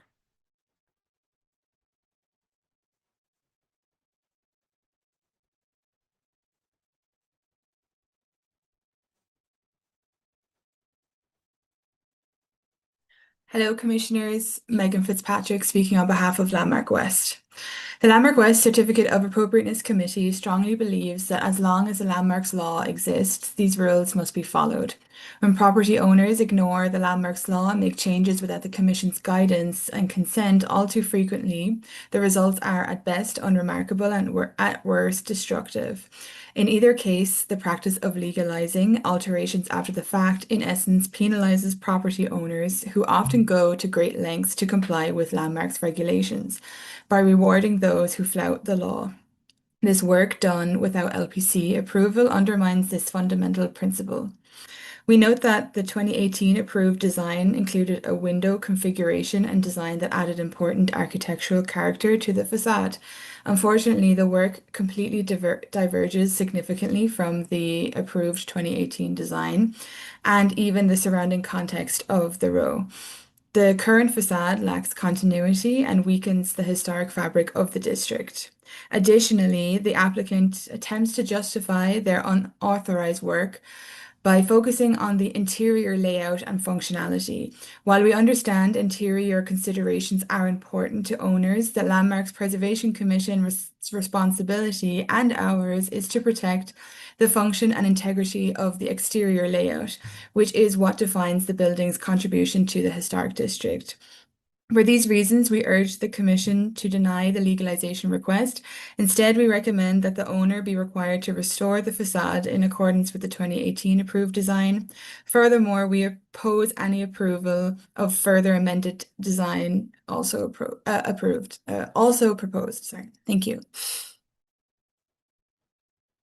All right, seeing no other attendees on Zoom, I'll note for the record that Manhattan Community Board 7 recommends approval. Manhattan Community Board 7 did recommend approval. Okay. Would you like to respond to the comments we've heard or make any final statements? Okay. Commissioners, any final questions on this one? Okay. Let's then move to our discussion. Commissioner Lutfi, would you make a motion to close the hearing? So moved. Thank you. Commissioner Jefferson, would you second that motion? So second. All in favor, say aye. Aye. Any opposed? Nobody said aye. But nobody opposed, so we'll. I did. But I had. Quiet on it. Okay, so we've had, this is a long saga with a property that got approvals and then had a change in ownership and litigation and other things that seem to have stalled the project. And ultimately, when it was finally constructed, in part resolving the litigation, some changes were made, and that included reconfiguring the rooftop addition to pull the elevator away from the neighbors. But what that did is it pushed it forward to the back wall, and then reconstructing this rear wall with new brick as is presented here. And one thing I think that we can think about, and we think about our discussion, is that this is a sort of an alley between the backs of the row houses that faced West End Avenue and an apartment building on the side street. And that this particular rear facade faces the side wall of that apartment building. So while it is obliquely visible through this alley and obliquely visible in the context of the other houses in the row, it is not visible from within the block or in straight on elevation. So that is something I think that one can think about as they think about this, because it faces the side wall of the apartment building. So you don't see the row from within the donut either.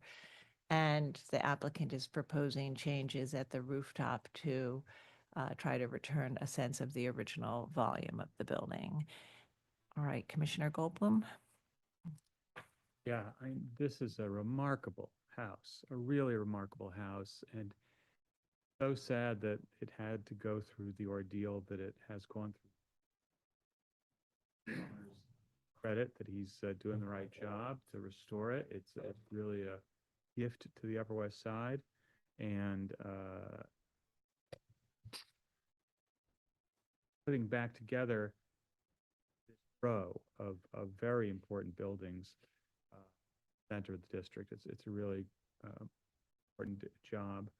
The windows that he created on the side probably wouldn't have been approved that way had he come to us, but I think that they're, ironically, they kind of look like the windows that people put in on their own, all over historic districts, or that were there before the historic districts were there. So in that way, and because they're in a secondary facade, because of the oblique view. Right, and the changing of the chimney? rooftop addition to glass. The rooftop addition is a home run. The previous one, while very clever, was incredibly tortured and complex. This is simple and straightforward, and most importantly, it's achievable. And the chimney restoration is a total win. Okay. Commissioner Master. Yeah, I agree with Commissioner Goldblum that the applicant has done a beautiful job in restoring the front facade and a lot of the historical elements. And I empathize with difficulties he's gone through. And although this secondary facade was not approved, when you do look at it from this view, because it does face an alleyway, it's really almost kind of like a rear facade, not quite, but I don't find it that troubling. So I can also find this appropriate as is. Commissioner Chu. I'm in agreement with the past two commissioners' comments. The one thing that I will add is the thing that strikes me as slightly off on the roof is the coping on the wall on the left. I don't know, Sarah, if they can work with staff to find the images I saw were sheet metal wrapped around it, and it looked like it was bending all over the place, and a historic condition would not be that. So that's my one comment about what's been built here. The rest I think is appropriate. Commissioner Lutfi. Yeah, I agree with Commissioner Goldblum, and also I agree with this extra comment. Okay. And Commissioner Jefferson. As a secondary facade, I can accept it. I like the roof addition. Okay. All right. So I think we can do an approval with a modification that they continue to work with the staff on the coping detail, the rear facade. Okay.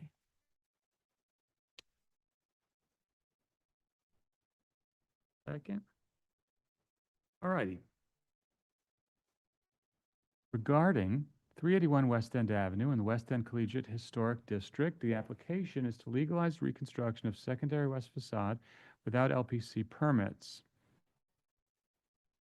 I note that the building's scale, style, materials, and details are among the features that contribute to the special architectural and historic character of the West End Collegiate Historic District. I recommend approval with suggestions, finding that the pre-existing rear facade was simply designed and had been parched and altered over time. Therefore, reconstruction with alterations did not eliminate any fully intact historic facade, that the rear facade is cut off from the center of the block by a large apartment building which projects deeply into the green space, thereby visually disconnecting it from the other buildings in the row from within the green space. And the rear facade is only viewed obliquely through a gap in the street wall in conjunction with the other buildings in the row.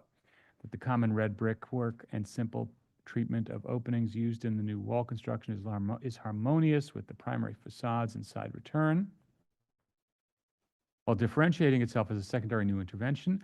That although the location of the windows has shifted, the general size and spacing of the windows maintains a typical solid to void ratio found in the rear facades, row houses throughout the historic district, and the proposed corrective work consisting of adding bluestone coping across the top of the masonry rear facade, removing masonry and introducing glazing to the commission approved rooftop addition will help delineate the historic massing of the building.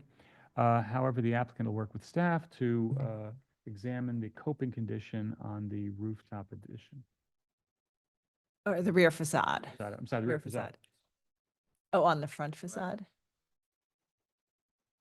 Oh, you mean at the edge of the slate? At the edge of the slate? At the edge of the slate. At Oh, the edge of the slate. There you go. Okay. okay. Commissioner Master, would you second that motion? Second. All right. Mark? Carol, Aye. Commissioner Chu, Aye. Commissioner Goldblum, Aye. Commissioner Jefferson. Aye. Commissioner Lutfi, Commissioner Master. Aye. With 6 in favor and none opposed, the motion passes. Move next item. It's public hearing item number 11, LPC 25-08633, an application for a certificate of appropriateness in the Borough of Manhattan, Block 1400, Lot 60, 122 East 66th Street in the Upper East Side Historic District. This is a neo-Regency style club building designed by Thomas Harlan Ellett, built in 1931 to 32, and the application is to install through-wall mechanical equipment.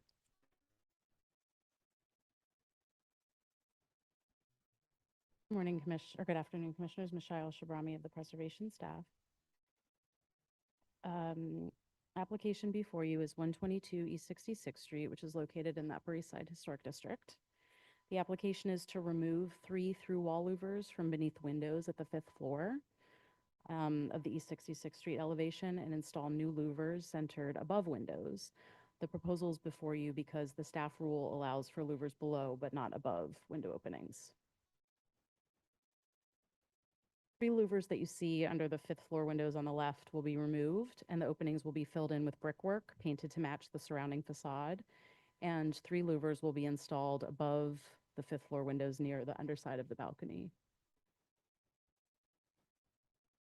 These images more clearly show the louvers to be removed, and the elevation on the right shows the proposed location of the 3 new louvers symmetrically placed beneath the projecting balcony and painted to match the surrounding masonry. This is the proposed section. The louvers will be flush mounted and rimless. There are 3 additional slides after this slide for work at the rear of the building and pavers, and I'm going to skip over it because it's being reviewed at the staff level. The architect, Martin Griggs from Walter B. Melvin's office, is here if there are questions. All right. All right. Do we have any questions on this, Commissioner? That's it. No, I learned of this. There's a new product that's about the same cost that has much smaller holes. Max, is there any reason why we have to or that other technology? I forget the name of it, but some kind of the system that's being, Martin Griggs from Walter Melvin Architect. So the system that's being installed, this is behind this space are meeting rooms and basically assembly places. And so they're looking to put an ERV in, so a energy recovery fan in. So it's part of that system. Actually, the upper impetus for this is that they are putting in, these are all going to be a variable volume refrigerant system, right? So that these are all, and we had come before the commission a number of years ago to put some units up on the roof that were approved in a non-visible or a minimally visible location. And the whole idea behind this is to the 4th floor terraces back behind here actually have and I can actually they have a bunch of units on them, and they're trying to get back to the original Ellett design for that terrace, which was a really nice pattern of slate and marble, and so they're trying to use that space again. So that's really what it's about, is trying to get that done. Thanks. All right. Thank you. Any other questions? Quick Commissioner question. Chu. So the window unit openings would be filled with brick and painted? That's the idea? Okay, thank you. Any other questions? All right. Is there anyone in the room who'd like to speak on this item? Noting that there isn't, I'll turn it over to Stephen to see if we have any remote participants. Participants joining us via Zoom would like to speak, please use the raise hand function. Our first speaker will be Zainab Turan.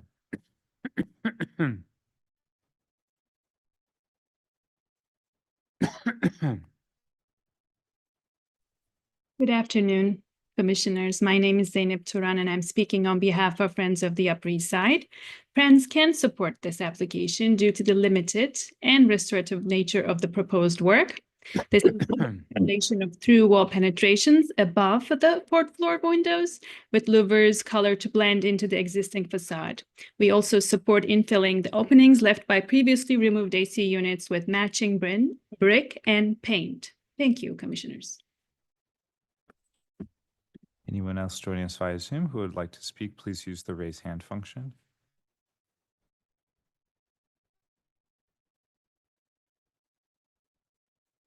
Seeing none, I'll note for the record that Manhattan Community Board 8's committee recommends approval, and that will be reviewed at tonight's full board meeting. All right, thank you very much. So the testimony is supportive. Is there any other final comment you'd like to make before we move to our discussion? Okay, thank you. Commissioner Lutfi, would you make a motion to close the hearing? So moved. Thank you. Commissioner Jefferson, would you second that motion? So moved. All in favor, say aye. Aye. Any opposed? Okay, hearing is closed, and this is for these 3 through-the-wall HVAC units that are going to be located above the openings. The idea or the proposal for through-the-wall units would be eligible for a staff level approval if they were below the windows, but these are doors, so the proposal is to have them above. So the idea of cutting the masonry is something that could be approved at staff level. It's really the location that we're talking about. So Commissioner Master, would you start this one? Yeah, I mean, I think this is appropriate, given what they said. They're essentially asking for 3 louvers, I guess, above the window or below the window, and then removing, I guess, 3 that are even more prominent. So I think it's appropriate. Commissioner Chu? Agreed, appropriate. Commissioner Lutfi? Agreed, appropriate. All right, Commissioner Jefferson? Appropriate. All right, and Commissioner Goldblum?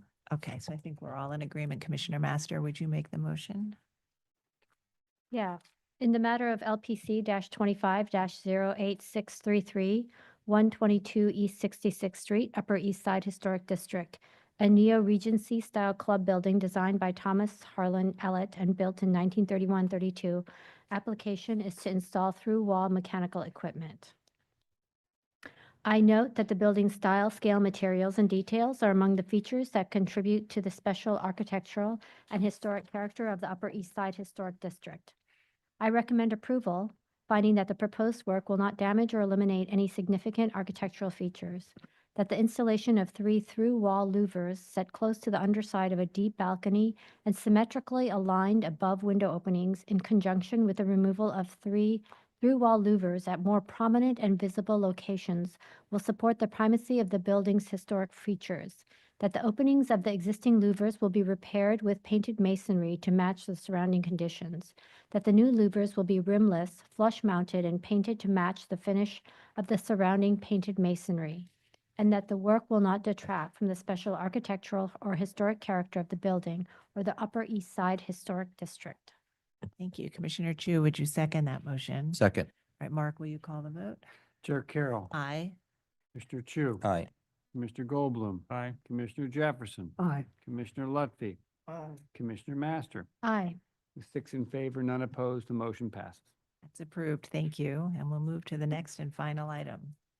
It's public hearing item number 12, LPC 25-05396, an application for a certificate of appropriateness in the Borough of Manhattan, Block 1407, Lot 62, 128 East 73rd Street, aka 128 to 130 East 73rd Street in the Upper East Side Historic District. These are 2 row houses built in 1879 to 80 and subsequently combined and altered in a Neo-Georgian style designed by A. Wallace McRae and built in 1928. The application is to legalize cladding the rear facade and constructing a raised roof and parapet without LPC permits. Good afternoon. Thank you for the opportunity to meet with the commission today. My name is Ryan Benberg, and I'm here on behalf of Trimble Architecture, and I'm the project manager for this renovation. I'm joined by key members of our project team, Tony Hume, owner's representative, who oversaw project on behalf of the ownership to ensure alignment of design, budget, and schedule. Andrew Peedle, our building envelope consultant of Stephen Winter Associates. who brought technical expertise to address waterproofing and historic material performance. We are here to describe two differences from the landmarks approved design for the restoration of the non-visible rear facade at 128 East 73rd Street. Specifically, the installation of stucco at the compromised rear facade and an increase in the parapet height behind the historic cornice to address roof drainage conditions. While we received landmarks approval for repair of the brick rear facade, several unforeseen challenges arose during construction that impacted our ability to follow the original plans. These included unexpectedly poor masonry conditions revealed after the removal of a non-original chimney, delays in the execution of neighbor license agreements late in the project and the resulting schedule pressure, and complications related to the sequence of work. As a result, certain modifications were made in the field without prior landmarks guidance and approval. We apologize for this lapse in this one case, as we obtained landmarks approval for all other issues. However, we want to emphasize that all existing historic masonry was left undisturbed and remains preserved behind a traditional three-coat stucco assembly installed over a drainage plane. I'll quickly go over through a slide presentation to fully describe the conditions of the rear facade. On the slide 1, the property is located mid-block on the south side of 73rd Street between Park and Lex, designed by William McNamara, built 1878 as part of a row of 5 neo-Grec row houses. An alteration by Wallace McRae in 1928 combined 128 and 130, and the facade was modified and replaced with current neo-Georgian facade. Our design process started in 2020 to do the renovation on this particular townhouse. We obtained a certificate of no effect mid-2022 for a range of exterior work, including a non-visible penthouse addition, which was removed, and we got an amendment late November 2022.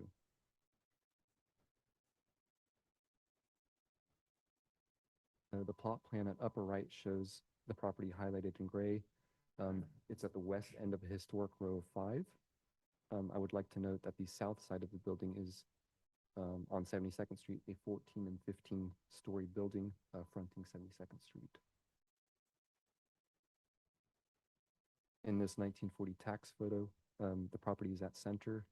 At left, number 132, the sister building to 128, had its original facade altered in 1913, providing a separation between the 5 row houses.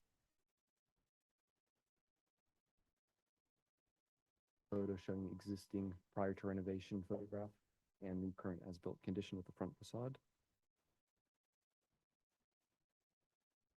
This slide shows the poorly resolved condition of the rear facade in 2019 prior to the start of renovation.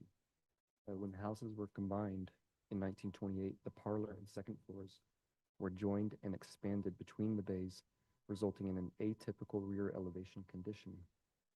The rear elevation was uniformly painted to cover the various generations of brick infill, and the lintels at the merged floors had been replaced by steel lintels.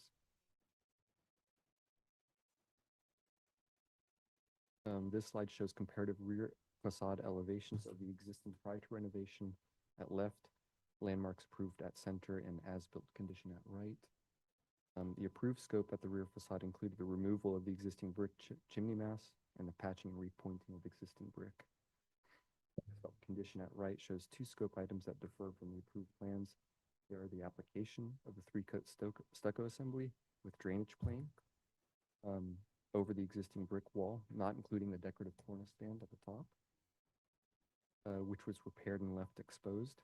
And the second item is the parapet extension set back from the facade to accommodate the required roof pitch to a controlled flow water tension roof system at the upper roof section.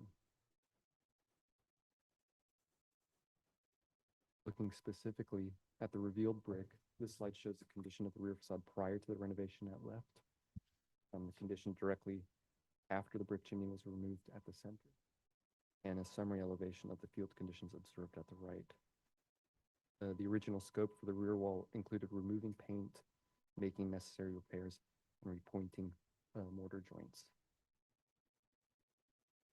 As scaffolding was installed, allowing greater access to the work, it became apparent that there was additional problems that had not been previously identified. These included cracks in the brick, misaligned brick courses, and excessively large vertical mortar joints between the original and non-original infill brick. In addition, the existing brick was to remain after the chimney was removed was found to be of interior grade, not exterior grade, and it was in poor condition. Slide shows a few close-up photos of the existing brick condition post-chimney mass removal. Note the mixed brick condition with mortar overuse. This was the exposed interior life of brick. Moving to details of the as-built condition, this slide shows a photo of the current rear facade and provides information about the finish coating applied to the stucco assembly, which is a kind mineral paint, and the material quality of the zinc-coated copper parapet extension at the rooftop. The traditional stucco is approximately 1 inch thick, which allows for the planar relationship of the facade, windows, and cornice to be maintained. The corbelled cornice was repaired and is exposed above the stucco cladding. The light color finish was chosen because it helped bring light to an otherwise dark rear yard. Expansion joints, which are a required feature, follow the critical details of the facade, the lintels and the original break between the historic bays at 928 infill. This slide shows the scope of the 3-coat stucco assembly installed at the rear facade and provides a detail on how the assembly is attached to the existing brick.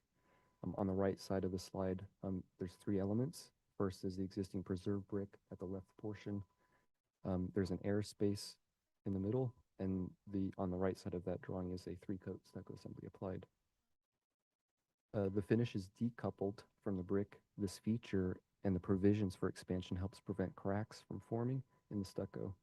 The stucco application terminates below the decorative brick cornice at the top. Note that the relationship of the cornice to facade is maintained with the stucco only 1 inch in thickness. This application on metal lath incorporates a continuous vapor permeable air barrier applied over the existing brick substrate. It provides enhanced water, air, and water vapor control, which protects the brick substrate and lintels from rain and allows water vapor to pass through to the exterior and promotes drying of the brick substrate. There was no removal of historic fabric, and brick is encapsulated if subsequent owners opted to expose the brick in the future. And this slide shows just more assembly details of how that comes together at the other conditions, head, sill, jam conditions. This shows the as-built condition as it relates to adjacent neighbors. At left is 126th, East 73rd, and at right you can see the 3 row houses that complete the group of 5. 132, which is the red painted facade, and 134 East 73rd and 136 East 73rd to the right also have painted brick rear facades as well. The kind paint that was used at 128 East 73rd is similar to the paint color as you can see on the right at 134. And note lintels at 134 are also painted. This is an aerial view of 128 East 73rd from the rooftop of 117 on 72nd Street in the context of the block front. The other 3 row houses of the 5 can be seen to the right. Number 128 is the end condition with its combined condition at the rear and range of the palette in the historic row to the east. The building has been differentiated from the historic row since the 1928 alteration. This panoramic view of the rear garden area shows how neighboring buildings, especially those along 72nd, which are about 14 to 15 stories in height, enclose and do not provide any sight lines toward the rear facade, as well as the context of buff and cream finishes in the interior block context. This shows comparative roof sections of the existing prior to renovation at top, landmarks approved at center, and built condition at bottom. Detail sections will be shown on the next slide of the parapet condition. The low parapet wall was installed to maintain standard roof industry requirements for minimum vertical flashing.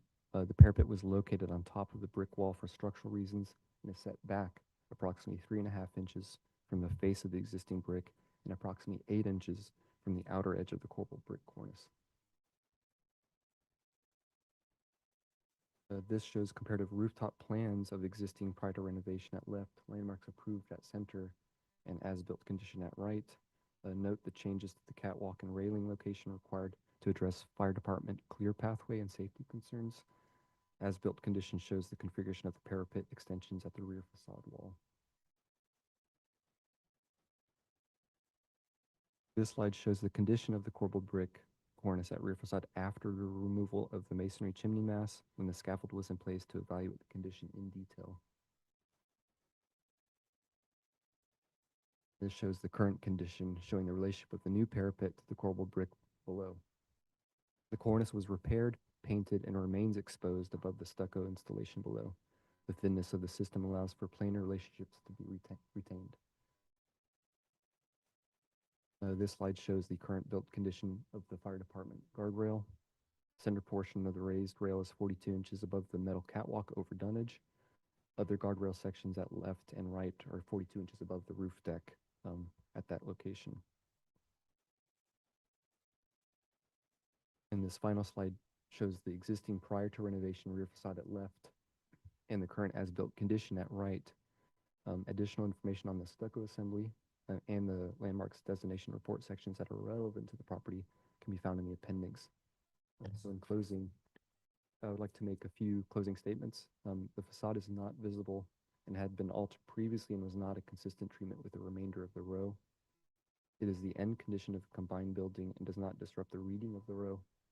The traditional stucco system protects the wall and allows for a planar relationship of them to be maintained between the facade, the windows, and the preserved cornice.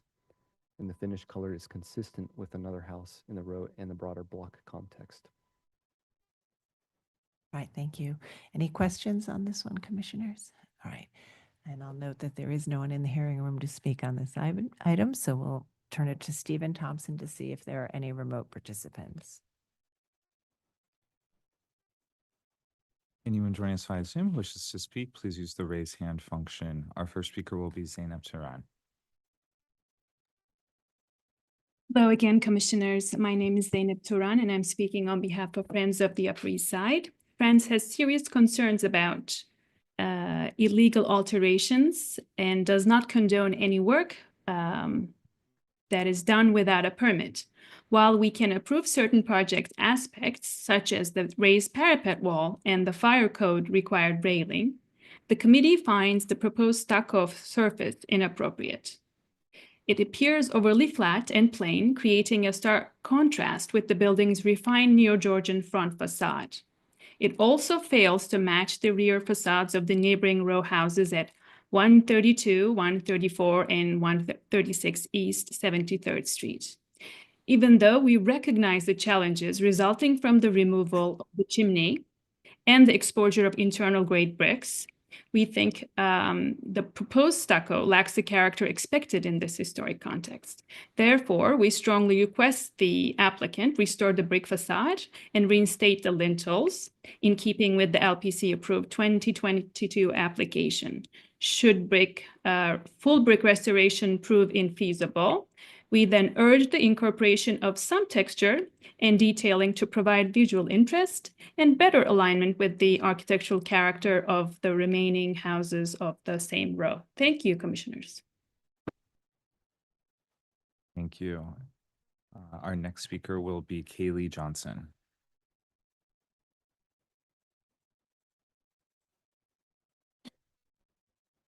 Hello, Commissioners. Kaylee Johnson with the Historic Districts Council. HDC finds the alterations to the rear facade to be inappropriate. The cladding is an inappropriate technical solution to an issue that could have been resolved with proper restoration of the original brick facade. We believe that the cladding will eventually fail due to water infiltration. We also note that the parlor floor windows on the rear facade are improperly sized and affect the appearance of this elevation. Thank you. Thank you. Seeing no other members of the public logged in on Zoom, I'll note that Manhattan Community Board 8 recommends denial. Right. Would you like to respond to any of the comments we've heard? Okay. All right. Commissioners, if there are no other questions, we'll move to our discussion. All right. Commissioner Master, would you make, did you want to? One comment about the windows. Yes, please go ahead. Those are existing historic masonry openings, undisturbed. So the way that they are today are what they were previously. All right, thank you. All right, Commissioner Master, would you make a motion to close the hearing? So moved. Thank you. Commissioner Goldblum, would you second that motion? All in favor, say aye. Aye. Any opposed? Okay, so this is a pair of row houses that were altered in the early 20th century and combined into one building with this brick infill in between the two bays. And so this building is really a pair of buildings that is in the context of a row of buildings with their single bays and facing large apartment buildings on the other side of the street. And this is a proposal to legalize the coating on the rear facade. It had previously been painted. The other houses in this row are also painted on the rear facade, and the applicant has shown us the stucco system and installation method, which is a reversible method, unlike the thorough coat that we were discussing earlier. They did maintain the corbelled coursing at the top, and but in doing this work, they also added a copper-clad parapet above that corbelled cornice. And so we'll begin our discussion. Commissioner Chu, would you like to start this one? Sure. I have to look at this, in relation to what was approved. And it appears that the differences really are the finish, which is the stucco that was added over the existing brick, and then the increase of the parapet height. The parapet height, I can approve. I can understand the detailing. I do question why that wasn't found earlier in the case, because the amount of insulation was increased like twofold. So that was just a change in approach to skin. However, the way that it was implemented seems acceptable to me. It doesn't disturb the existing corbelled parapet, which I believe is still the existing brick up that I'm looking at on the right version. So in terms of the stucco treatment, would have preferred the existing brick, but I do appreciate that they left it. They coated it, but they left it behind. 3-coat stucco is a preferred method. However, if it's not applied right, can lead to damage to the existing fabric behind. So that needs to be done carefully. We have approved other rear facades that are not visible to have this material, so I don't see a case to refuse that. I'd like to hear what my fellow commissioners say, but I think I can approve this as proposed.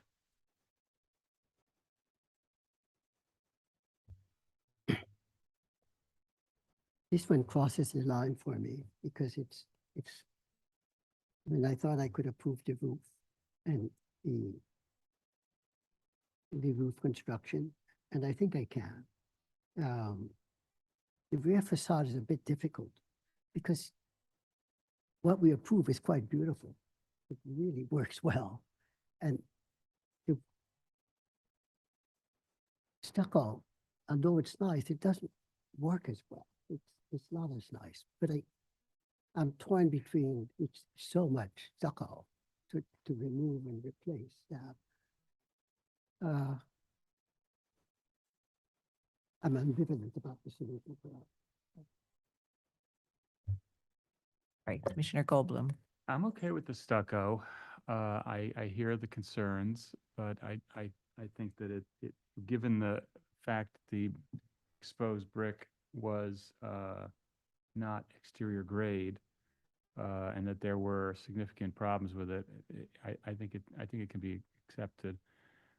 What's oddly most disturbing about it are the joints, and I think that that's because it's a 3-coat independent system as opposed to a parge. Had this been before it was done, I would have suggested try to do a parge, or at least understand why a parge would not be acceptable, but I think it has sailed. The one thing that I really have a problem with here is the railing at the roof. I don't think we would have ever approved that. Goodness gracious. I would suggest that the applicant work with staff to find a more aesthetically harmonious railing, maybe a straight picket that goes the whole way. And I think this calls upon a broader question. Every day of the week, we approve setback railings. And if the FDNY isn't going to approve it, we got a problem. 'Cause it's like they were forced to put it at the edge. Well, I think on rear facades that are not visible, we do approve them at the edge. Yeah. With pipe rails like this? Yeah, that can be done at staff That can level be done for at staff, non-visible yeah. rooftop mechanical or utilitarian equipment. All right. This is a little different because they did raise that parapet, so you see it more than you might otherwise, but if it were already there. It's really kind of in your face. I mean, okay. All right, Commissioner Master. Yeah, I agree. I think the stucco cladding, although not ideal, it is a rear facade and the color is comparable to some of like, I think the one, 2 doors down or a door down. So it's not as if it would stick out in terms of the color. And I think the parapet is fine. Okay. Commissioner Lutfi, you had stepped out, but Yeah, unfortunately we will I need you am to. prepared. Okay. Once again, it's very upsetting that this work is being done without coming to us for approval. But that said, this is not visible at all. And there are other rear yard facades. There are a couple actually that are seen in the photographs that have stucco on them. So it's not inconsistent with what's there. And I'm assuming and stucco is ultimately reversible. So that's positive. So I can approve it. Okay. And Commissioner Jefferson, I know you were a little ambivalent about that stucco, but would you feel comfortable going along with the majority in this case? Commissioner Jefferson, are you okay going along with the majority here? Okay, so Commissioner Chu, would you make the motion?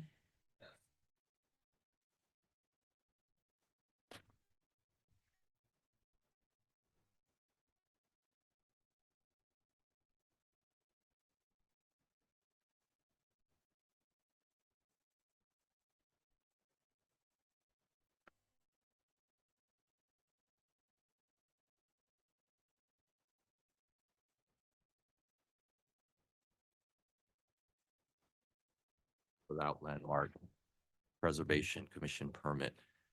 I note that the building style, scale, materials, and details among the features that contribute to the special architectural and historic character of the Upper East Side Historic District. I note that the building consists of 2 row houses that were combined in 1928, and the space between the bay windows at the rear facade was infilled with masonry at the middle floors. I recommend approval, finding that the work at the rear facade is not visible from any public thoroughfare, that the installed cladding featuring a thick stucco assembly with control joints is set off from the existing masonry and will preserve the underlying brick facade and allow breathability and water drainage, and the installation has not caused damage to the underlying masonry, that the stucco assembly is reversible, does not preclude future restoration of the underlying brick facade, that the existing rear facade has been painted and modified over time, resulting in inconsistent mix of original stone lintels and later steel lintels with brickwork. Therefore, the lack of express lintels in the new cladding does not detract further from the building. That the light-colored finish of the stucco is consistent with the variety of painted finishes throughout the block interior and the neighboring houses in the original row. That the projecting bays and corbel details which remain intact at the ground and upper floors help to maintain a sense of continuity throughout the row. That the extended parapet clad in zinc-coated copper is slightly set back from the historic rear facade cornice, thereby some sense of the original building volume and height alignment with other buildings in the rows retained. And finally, that the proposed work does not detract from the special architectural and historic character of the building or the historic district. Thank you. Commissioner Lutfi, would you second that motion? Second. Mark, will you call the vote? Chair Carroll. Aye. Commissioner Chu. Aye. Commissioner Goldblum. Commissioner Jefferson. Aye. Commissioner Lutfig. Commissioner Master. Aye. With 6 in favor, none opposed, the motion passes. That's approved, but I do want to urge the importance of reaching out to us if you ever find that changes need to be made in the field. Okay. All right, that concludes our public hearing today. We will resume, or we will return for our public hearing next Tuesday, June 24th. Thank you.